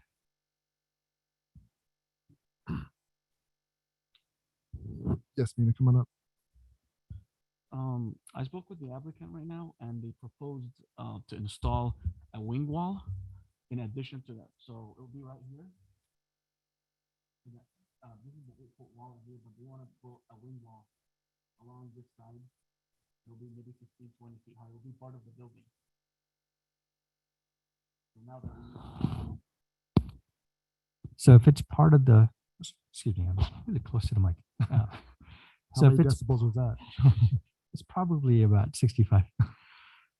If it's part of the design of the building itself, then you're not limited to 8 feet. You're rather limited to the height of the building that's allowed within the zone.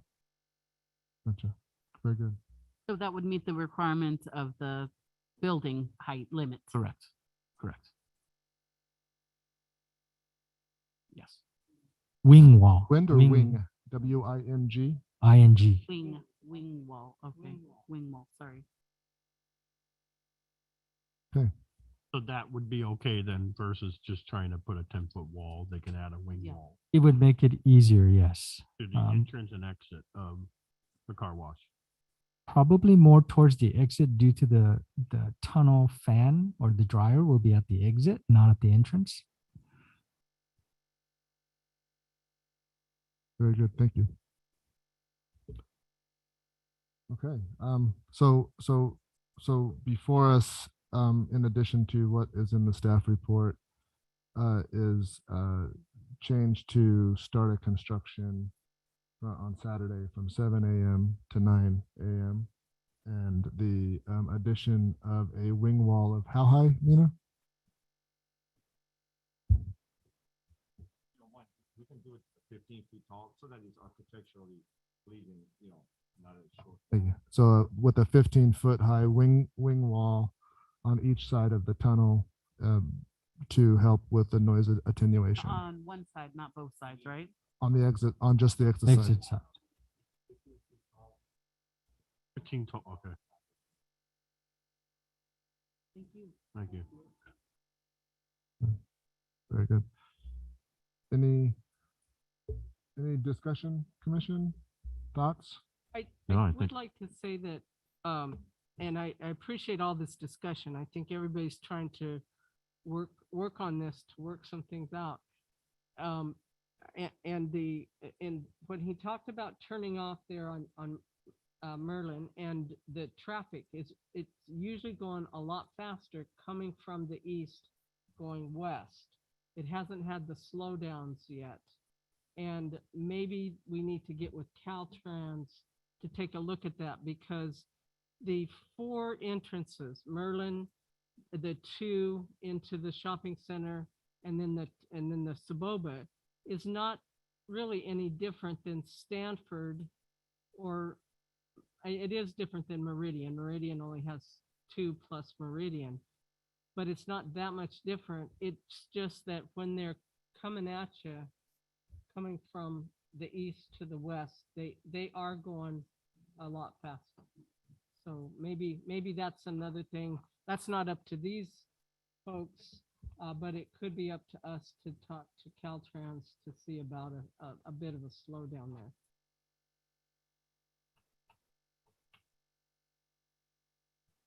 I think we've flushed through this pretty well.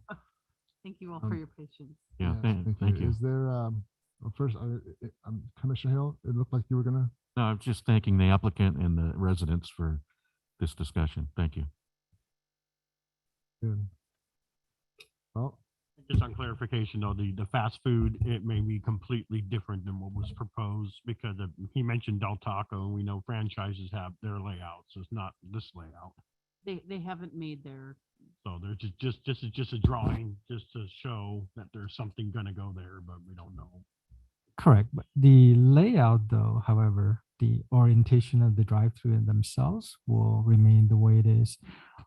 What my experience have been in the past is that we see a lot of changes in all the fast food restaurants and changing their architecture to be more modernistic.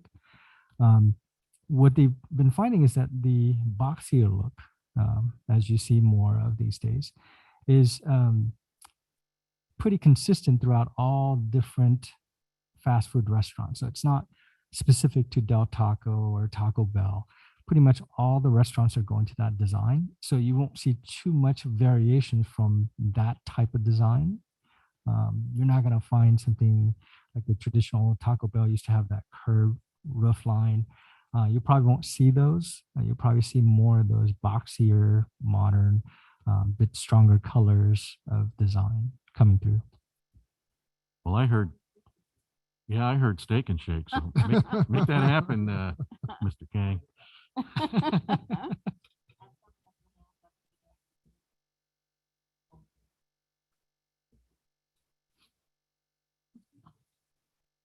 all right, so we'll go ahead and open up public hearing one last time.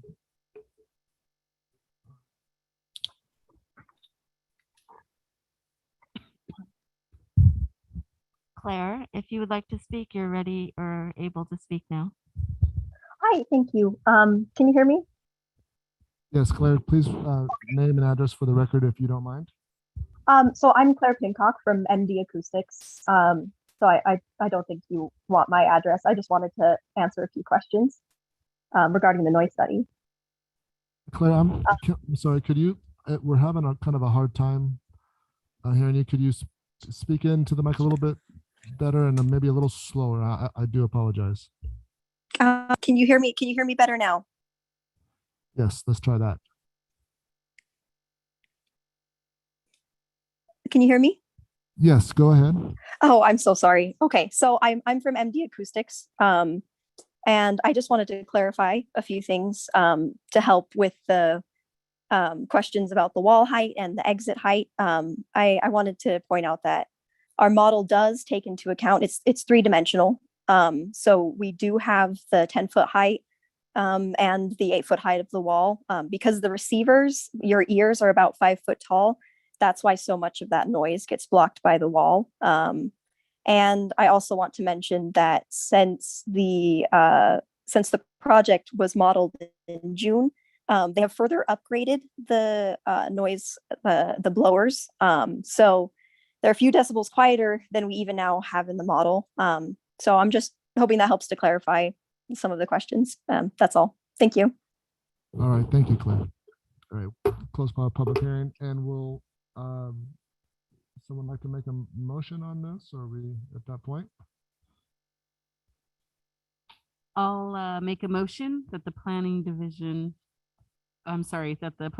take the following action. Adopt the planning commission resolution approving site development review SDR 21-013, conditional use permit CUP 21-007, public convenience or necessity PCN 21-003, and tentative parcel map 21-003, subject to the findings of conditions and approval, and do changes that were suggested in the conversation, and direct staff to file a notice of exemption with county clerk for the CEQA purposes.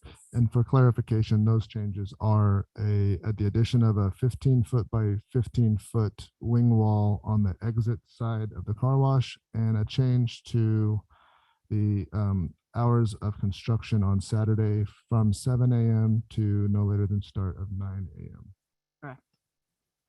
I'll second.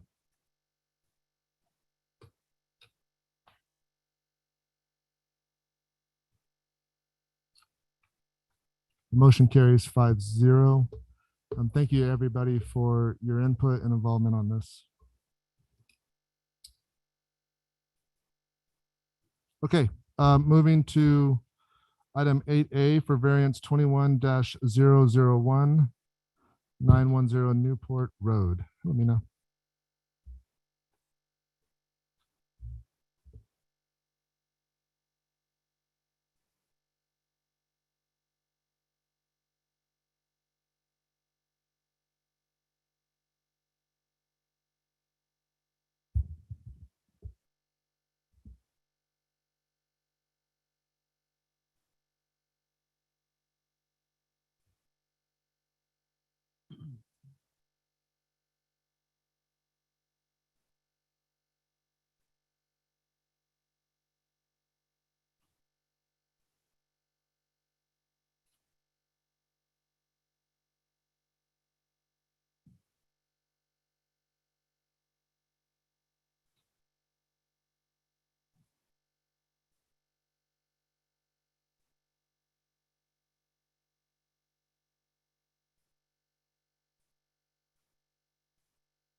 Good evening, Chairman. members of the Planning Commission and public. My name is Mina Morgan, and I'm the project planner for Variance 21-001, which is for an RV carport installation.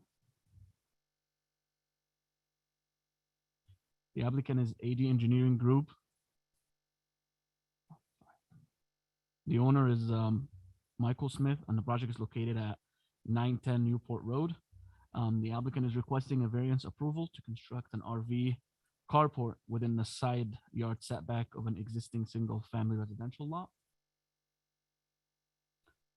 This project has a general plan land use designation of rural residential and a zoning designation specific plan 01-2.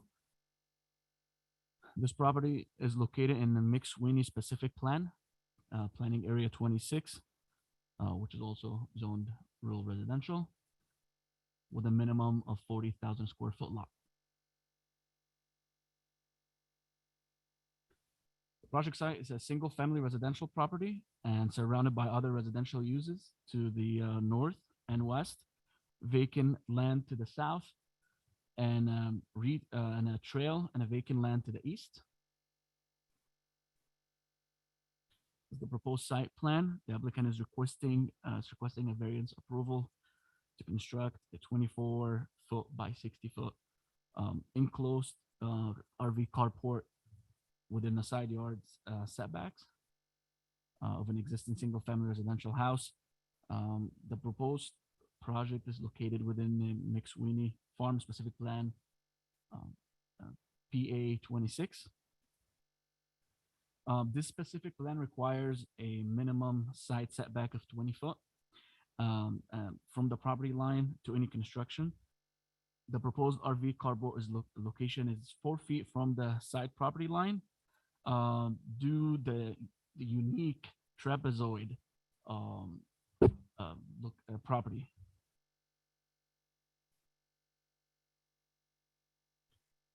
This is the proposed elevations of the RV. The RV carport is going to be 18 feet in height with roll-up door and made of corrugated sheet metal siding, and it will be colored to match the existing building.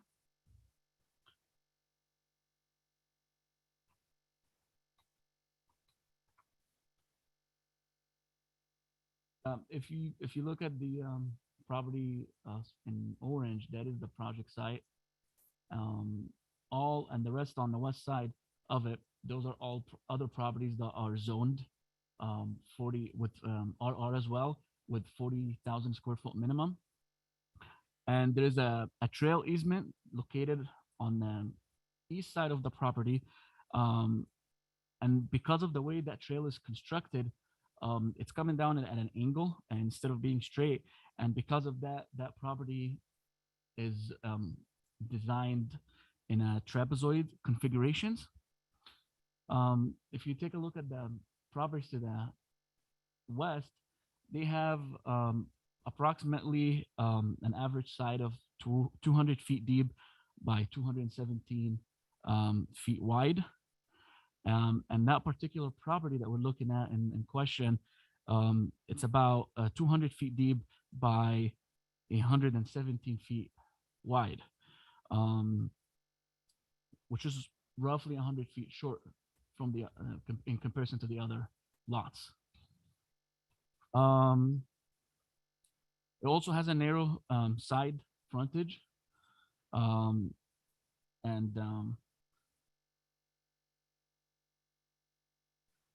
the property also has grass installed. It has landscaping, palm trees, and planters. So even if the applicant were to take the east side to try to use the east side of the property, all the landscaping and trees and palm trees will need to be removed, which potentially may not meet the landscaping requirements by the city. Also, because of the roof overhang, which sits about 9 feet in height, and the trailer itself or the RV is about 13 feet in height. When you're trying to make that wide turn, you might you don't know, you might make contact with the roof and it becomes a hazard Um,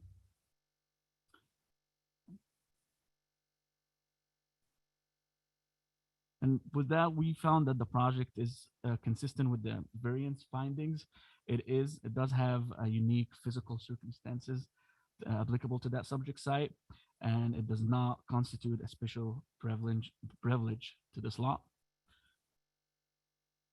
This project is exempt from the provision of the California Environmental Quality Act, guideline section 15303, class 3E, and categorical exemptions 15303, class 3 new constructions. The city did give public notice by advertising in the press enterprises and by mailing to property owners and tenants within 500 feet regarding the public hearing that's being held today. Staff did receive one letter from the property owner that shares the same property line to the west, and he's in full support of the project. He has no opposition at all. And we did receive an comment opposing the project. And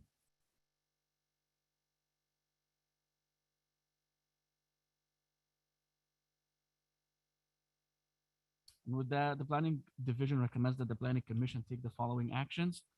One, adopt the planning commission resolution for variance 21-001, subject to the conditions of approval.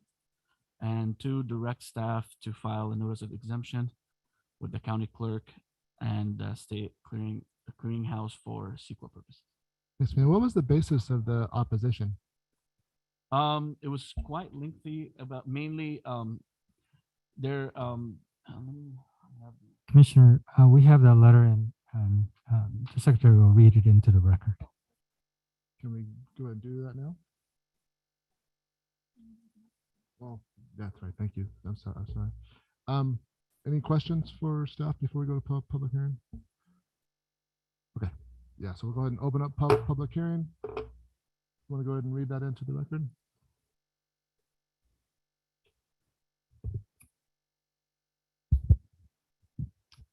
There was an e-comment received by John Myers, and I'm going to read it verbatim. Okay, the subject is agenda item 8A, variance 21-001, 910 Newport Road. Hemet City Planning Committee.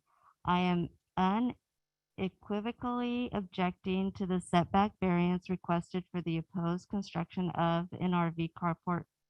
Setback variance requested, at 910 Newport Road. This proposed structure is 18 feet in height, yet the applicant is proposing that the structure be placed just 4 feet from the side property line, despite a required setback of 20 feet.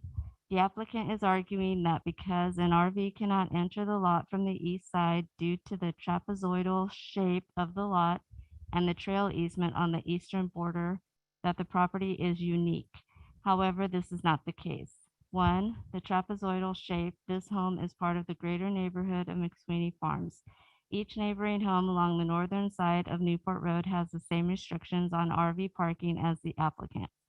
There are 7 homes of the same lot size which share the same characteristic. These are 850, 776, 726, 650, 376, 326, and 228 Newport Road, respectively. All of these properties share the characteristic that RV parking is accessible only through the narrow front driveway entrance located to along one side of the property line. Although the neighboring homes enjoy square-shaped lots, this does not negate the fact that they also have a narrow driveway entrance, approximately 20 feet wide, on one side of their property. Given the fact that all of these homes are within a homeowners association, these square-shaped lots cannot move their RV accessible driveways to be further from the side property line, nor can they create new driveways along the side of the property. Thus, the trapezoidal shape of the lot at 910 Newport Road is not a unique circumstance that warrants the granting of such a variance. 2, the adjacent trail, nor is the trail easement located at the eastern edge of the property a unique circumstance that warrants the variance. Just like 910 Newport Road, none of the neighboring homes listed above have the ability to be accessed from the east or west.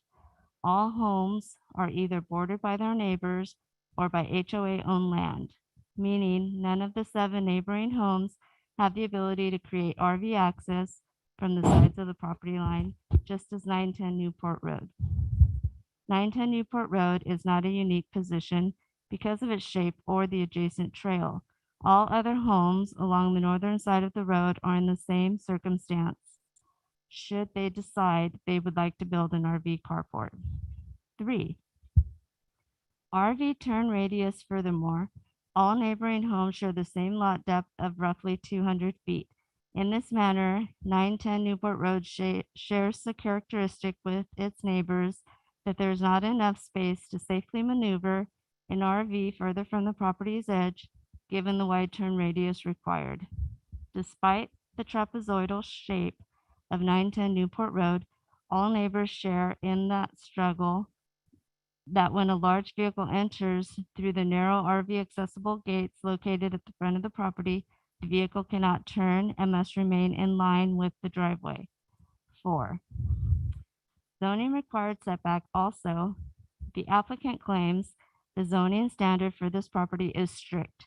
However, according to the Hammond Municipal Code Section 90-314, a copy of which is attached to this comment, the same 20-foot setback is not just required of property zoned RR with a lot size of 40,000 square feet, but also property zoned R120 and R110, which can be as small as a quarter-acre lots. There are over 50 neighboring homes in the McSweeney Farms community zoned R120 or R110, which have the same 20-foot wide RV accessible driveway as 910 Newport Road along the side edge of their properties. To claim this 20-foot requirement is strict when it is the same setback required by properties quarter of the size of that owned by the applicant is absurd.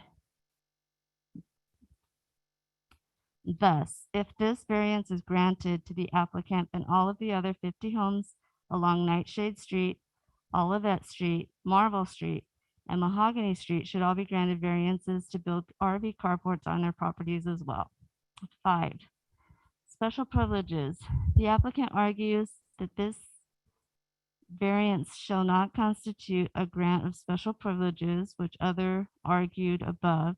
The neighboring homes under identical zoning standards and even those with smaller lots that require the same side yard setback are no different from 910 Newport Road. Neither the shape of the lot nor the adjacent trail have the effect of creating a unique circumstance for the applicant. All other homes in the area have the same hindrance against building RV carports on their properties, given the 20-foot setback requirement. The setback requirement does not deprive the applicant of the enjoyment of his property any differently than it affects his neighbors. In conclusion, the applicant is not hindered from enjoying his land in any way unique from his neighbors. Neither the shape of his lot nor the trail adjacent to his property have any unique effect on his use of the land. None of his neighbors would be able to construct a similar structure for their recreational vehicles without coming before this committee to request the same setback variance. The applicant is not in any unique circumstance that would warrant the granting of a setback variance. Thank you.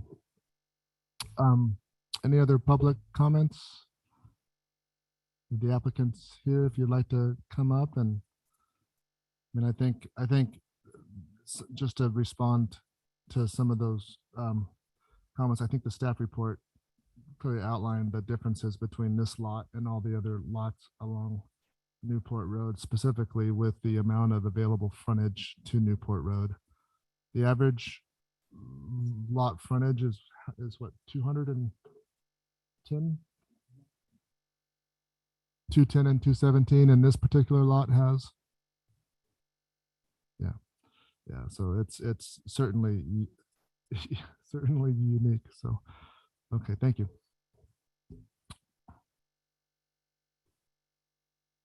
I'll just say a couple words. My name is Adam Davidson. I'm the applicant from AD Engineering Group.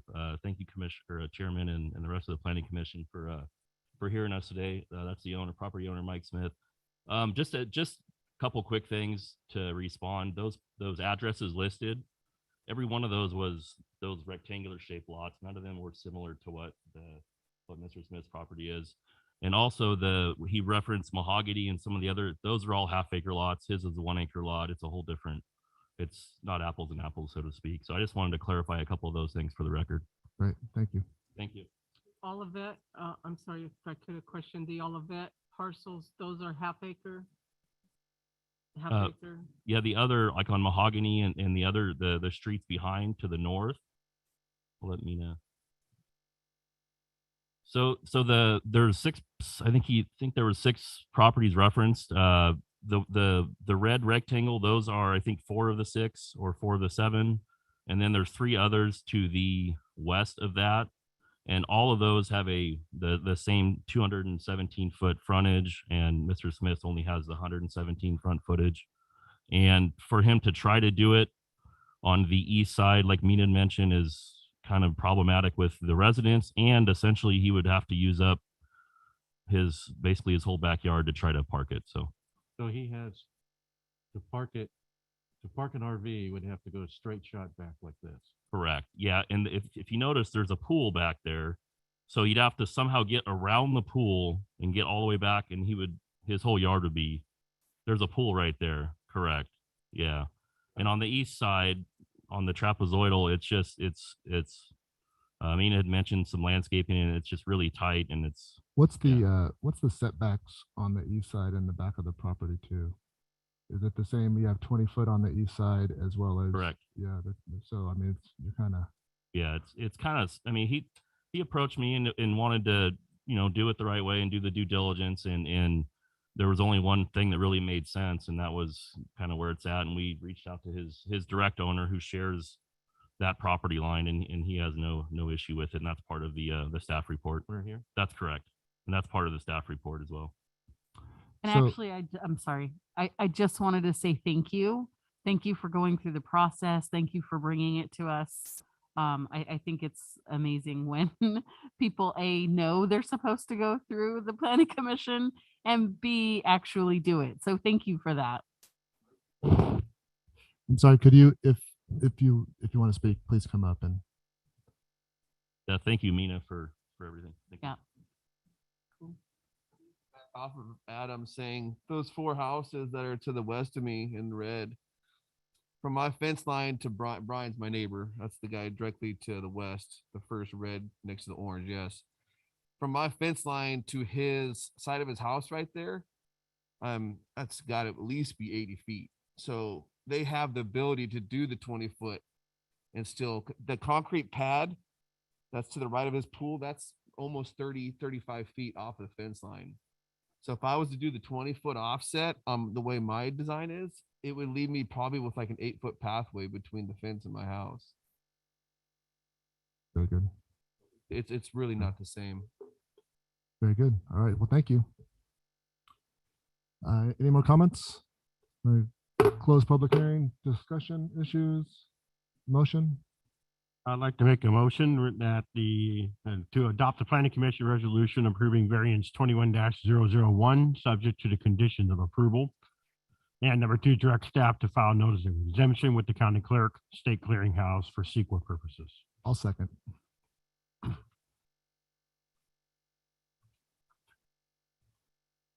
Motion carries 5-0. Again, thanks for coming through the commission.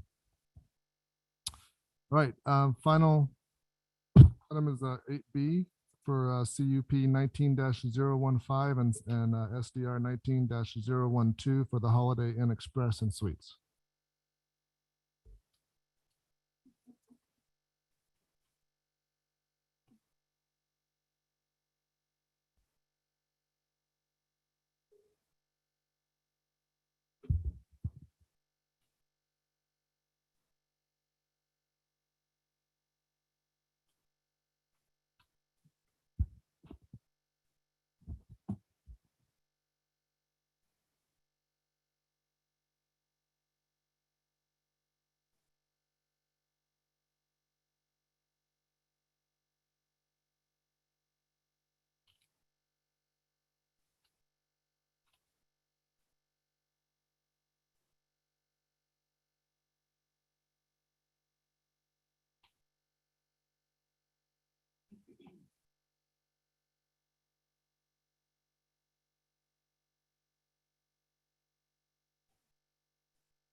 Good evening, Chair, members of the Planning Commission and the community. My name is Monique Alanis Plater, Project Planner for Conditional Use Permit 19-015 and Site Development Review SDR 19-012 for Holiday Inn Express and Suite. The applicant is Ace Design LLC. The property owner is the SS and JS Patel Family Trust. The subject property is located east of the northeast corner, West Florida Avenue and Costin Avenue. And the request before you this evening is a conditional use permit and site development review to construct and operate a 48,698 square foot, 4-story, 80-room hotel on approximately 1.6 acres with 88 parking spaces, landscaping, lighting, and outdoor pool and lounge area.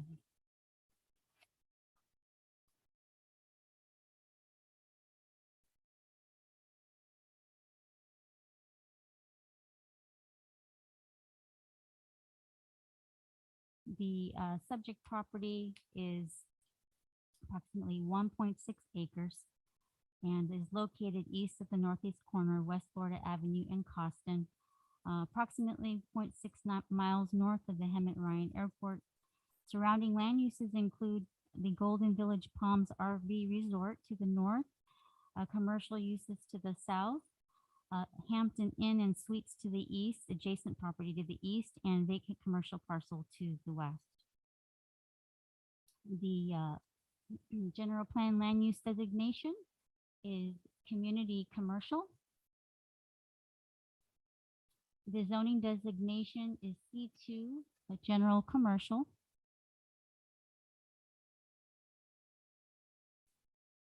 The overall development includes the 4-story hotel room situated on approximately 1.6 acres.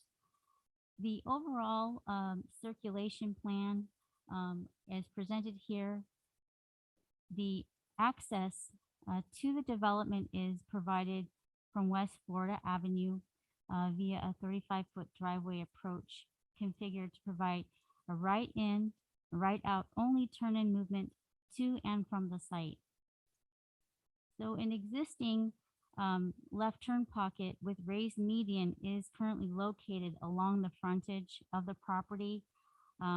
Is designated or designed to access the Hampton Inn and Suites only, which restricts direct access into the Holiday Inn Express. So the access would be for westbound vehicles and with the right in and right out only access. The site is configured with a 26-foot wide drive aisle provided on both sides of the building and circulates around the building in both in a counter and clockwise direction. A portico-chet is designed on the east side of the building to provide pickup and drop-off surfaces. A meandering sidewalk would be provided along the frontage of Florida Avenue, consistent with the scenic highway design. And the applicant would have to obtain encroachment permits from Caltrans to work through that within the right-of-way. With the exception of those scenic highway improvements, no additional right-of-way improvements are required at this time, pending working through that encroachment permit with Caltrans. Also, the overall parking design includes 88 spaces, which includes 4 ADA accessible spaces, 1 van accessible ADA parking space, 5 electric vehicle spaces with charging station, 6 van pool spaces. Additionally, a total of 5 short-term inverted bicycle racks and 5 long-term bicycle parking has also been provided to the project. The requirements of parking have been met for the development.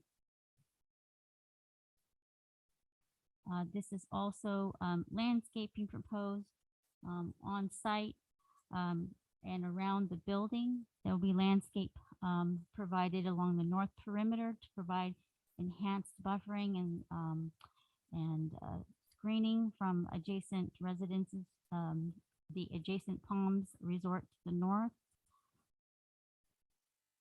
This includes the scenic highway design for along frontage of Florida Avenue, including gooseneck lighting within that meandering sidewalk pathway.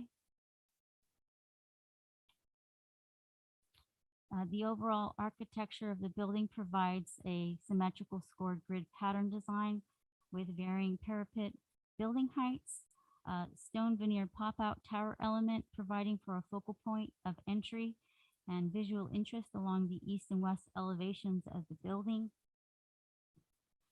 The applicant is also proposing multiple colors, earth tones to break up the interest. The hotel elevation provide interest to all four sides of the building.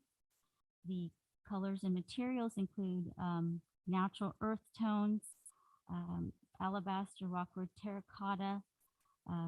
Also exterior materials include stone, cladding, ledgestone, anodized aluminum louvers. The overall building height at the top of the plate is 45 feet with raised parapets ranging from 47 feet 6 inches to 49 feet 6 inches.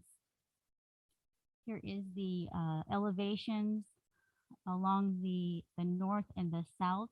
So this would be the frontage along Florida Avenue as well as facing north.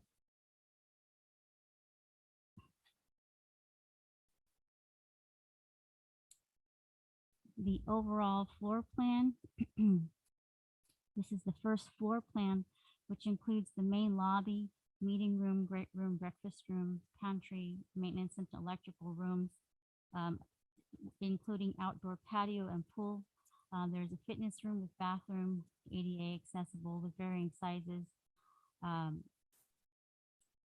Access to the upper floors is served by 2 elevators adjacent to the lobby shown in purple, and 2 stairwells located on the north and south sides of the building. The pathway, the ingress and egress pathway is shown in illustrated here in pink. The stairwells are on both corners of the footprint of the building and are accessible to the upper floors. The second floor includes 24 guest rooms and suites with varying sizes, as well as housekeeping on a corporate IT room. The third floor is also includes, it's a similar footprint, 24 guest rooms with varying sizes with ancillary rooms to support staff and the patrons. And then the fourth floor includes 24 guest rooms with varying sizes, 2 ADA accessible with a similar configuration as the second and third floors.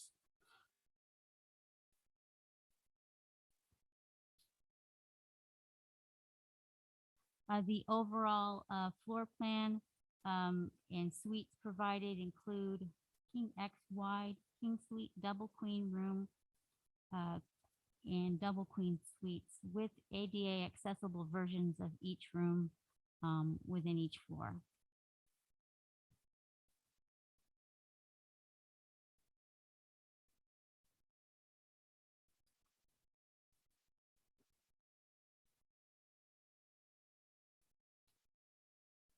Okay. Looks like some of the slides that I had were not in here, so I'll just go ahead and discuss the overall proposal and what is part of the request. Part of the request for the conditional use permit includes allowing for an increased building height from 35 feet to a maximum of 50 feet, as well as exceeding the floor area ratio of 40% to approximately 70%.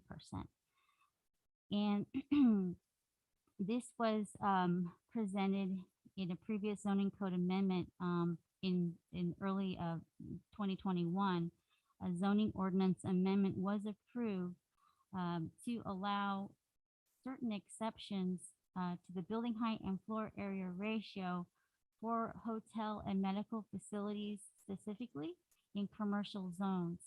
And the purpose of the amendments were to encourage and facilitate innovative and contemporary site design and introducing a flexibility in how we looked at and evaluated hotels and medical facilities.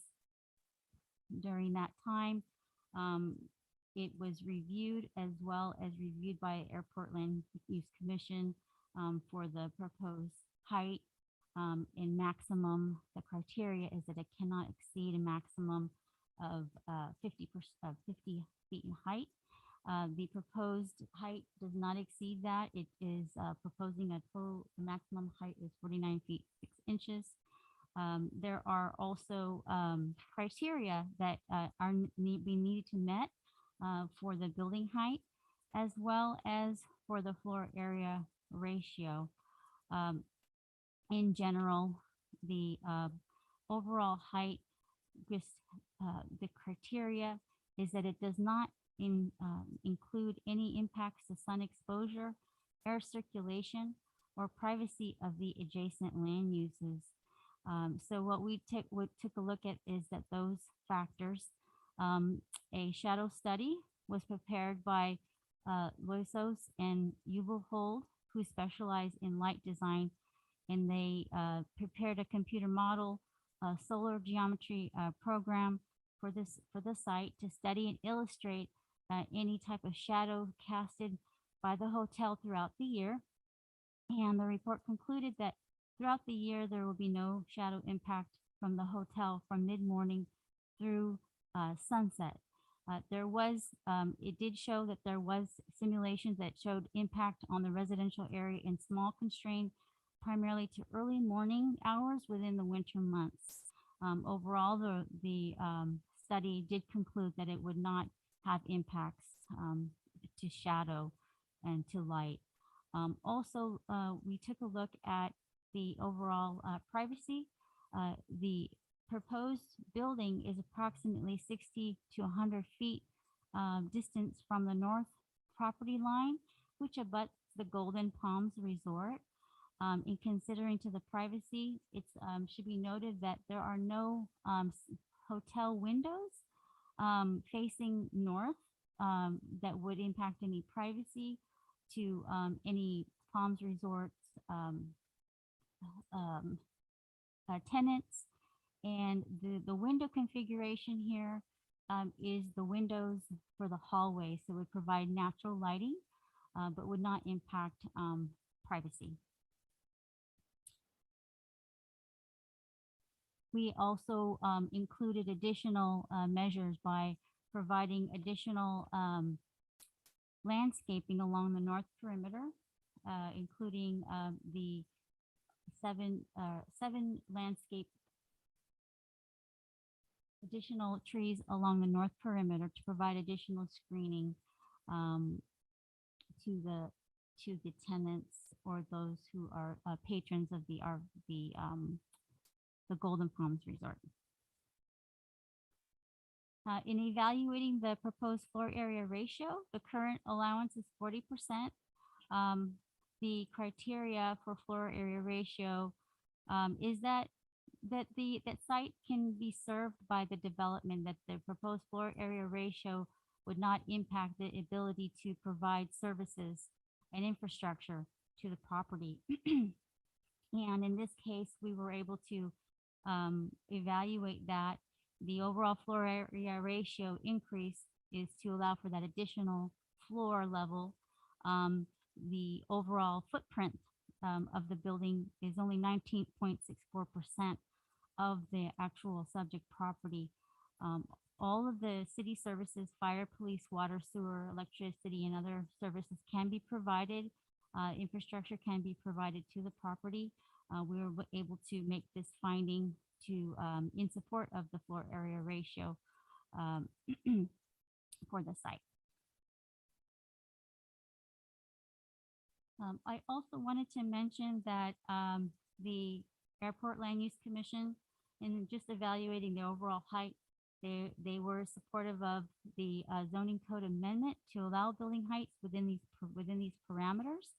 The project is located within Zone D of the Hemet Ryan Airport Land Use Commission plan. The Airport Land Use Commission staff indicated that because our zoning code and our general plan is consistent and no legislative act is required, staff could prepare the review as part of this analysis. And so when we review that, we look at the overall intensity of the site based off of what the airport land use requirements are, which restricts a certain intensity of no more than 300 people per average acre and 1,200 people per single acre on a property. Also, because of the proximity of the development to the airport, it cannot exceed a certain height in which a FAA clearance is required. We did receive FAA clearance on June 30th of 2020 for this development. As long as the development does not exceed 1,566 feet above mean sea level, the approval was provided. However, simply because the construction has not commenced within the time period provided by that approval, the applicant is conditioned in this CUP to obtain reclearance from the FAA.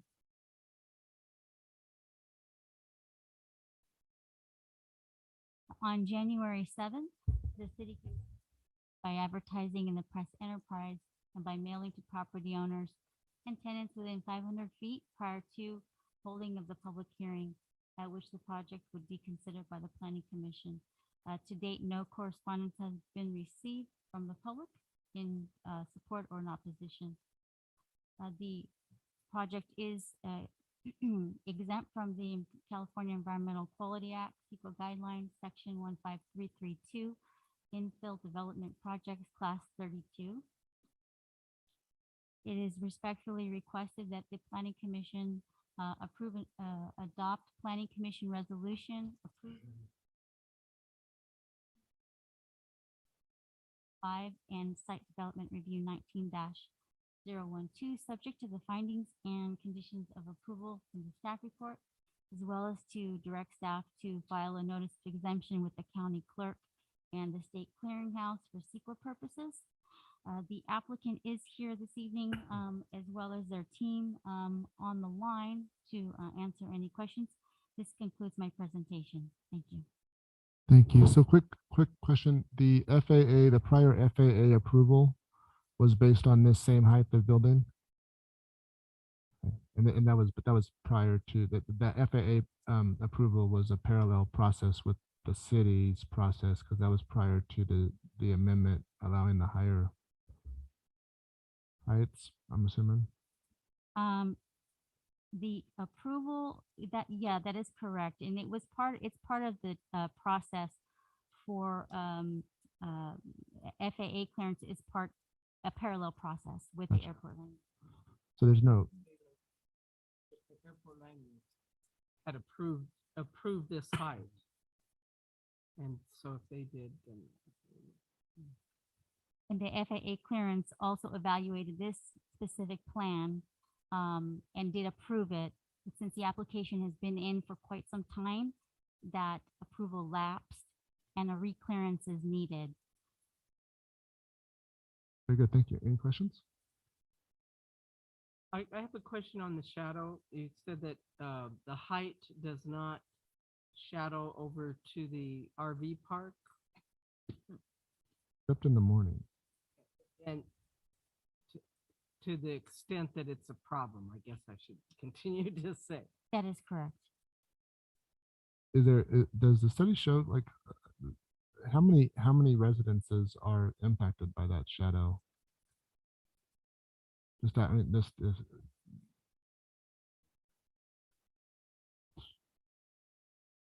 there was only 1 or 2 lots right at the adjacent north property line that would be impacted in the morning during the winter months. Let's see, take my pointer here, if I have one.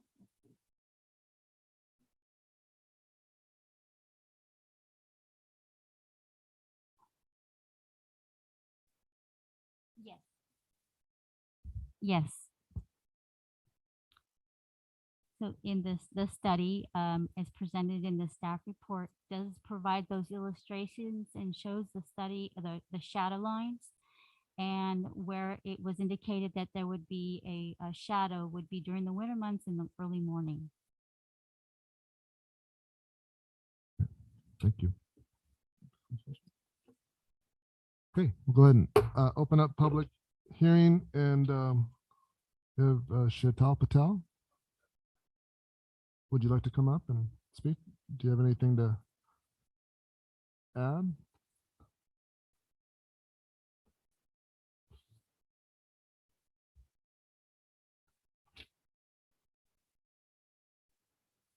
My name is Decibel Patel. We're from Yorba Linda, California. And thank you, Chairman. Thank you, Commission. We've been trying to do this since what, 2008 or something. But we've designed it in a way to give minimal impact to the residents around us. We've obtained all the necessary easements, I believe, with the dealing with irrigation, the height, floor area ratio, and our goal is to develop every hotel we own. We try to deal with upper mid-scale, right? So we're not bringing in any lower tier property. So we believe this would be a benefit to the city. And we believe, it'll create some additional jobs within the city. Additional outside guests will come in. That money not only does the city capture to revenue, but that also goes to the nearby restaurants. And the dollar keeps bouncing along. So I think overall this project would be beneficial to everybody. I don't have an elaborate presentation. I can answer any questions you have. No worries, no worries. Thank you. Thank you. Any questions for the applicant? No. My only question is, you'll have the hot breakfast, right? With the actual, like the little. Yes. I'm just kidding. It's actually mandated. So. Very good. Yeah, no, every time I've ever stayed at a Holiday Inn Express, they've always been wonderful. All right. Well, is there any other comments? Anything online or e-comments? No e-comments came in for this project. We'll close public hearing. Comments, discussion, motion? Move that we adopt Planning Commission resolution approving CUP 19-015 and SDR 19-012, subject to the conditions of approval in attachment number 1 and exhibit 1A, and direct staff to file a notice of exemption with the county clerk for CEQA purposes. Chairman, I would like to add one condition that was recommended by our city attorney. And basically it just states that it follows our the ordinance, and it'll state that the applicant and or operator shall not allow more than 30 contiguous days stay for any rooms of the facility. Yeah. Yes. Is there any issue from the applicant? The applicant is not as shaking their head no, so very good. We had a motion. We have a second.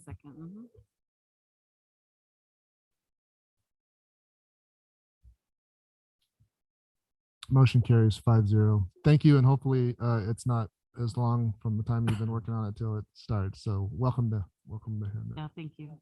Thank you for bringing the. I think we've had 2 projects that have brought bed tax, gas tax, sales tax. How's that? Yay. Item 9, deep city attorney reports. I have nothing to report. Community development reports, Director King. I don't have anything to report tonight. Then future agenda items. Sure. We will be bringing back before you a second story design ordinance. a parking exception. This is for the commercial shopping area where we had some folks utilizing the parking space as an outdoor seating area. And then we have the downtown specific plan amendment coming for you, as well as the zone change on State Menlo in Oakland. This is the Palms community property. So those are large projects, and they'll be coming to you. It'll be exciting discussion. Great. And then finally, planning commissioner reports. Commissioner Hill, I have nothing to report. Thank you. Commissioner Lemke, I have nothing to report. Commissioner Beamsterfer, Nothing to report. Vice Chair Van Arsdale, and Chair Worth. Nothing to report. So if there is nothing more, then we will be adjourned until February 1st, 2022 at 6 p.m. Thanks.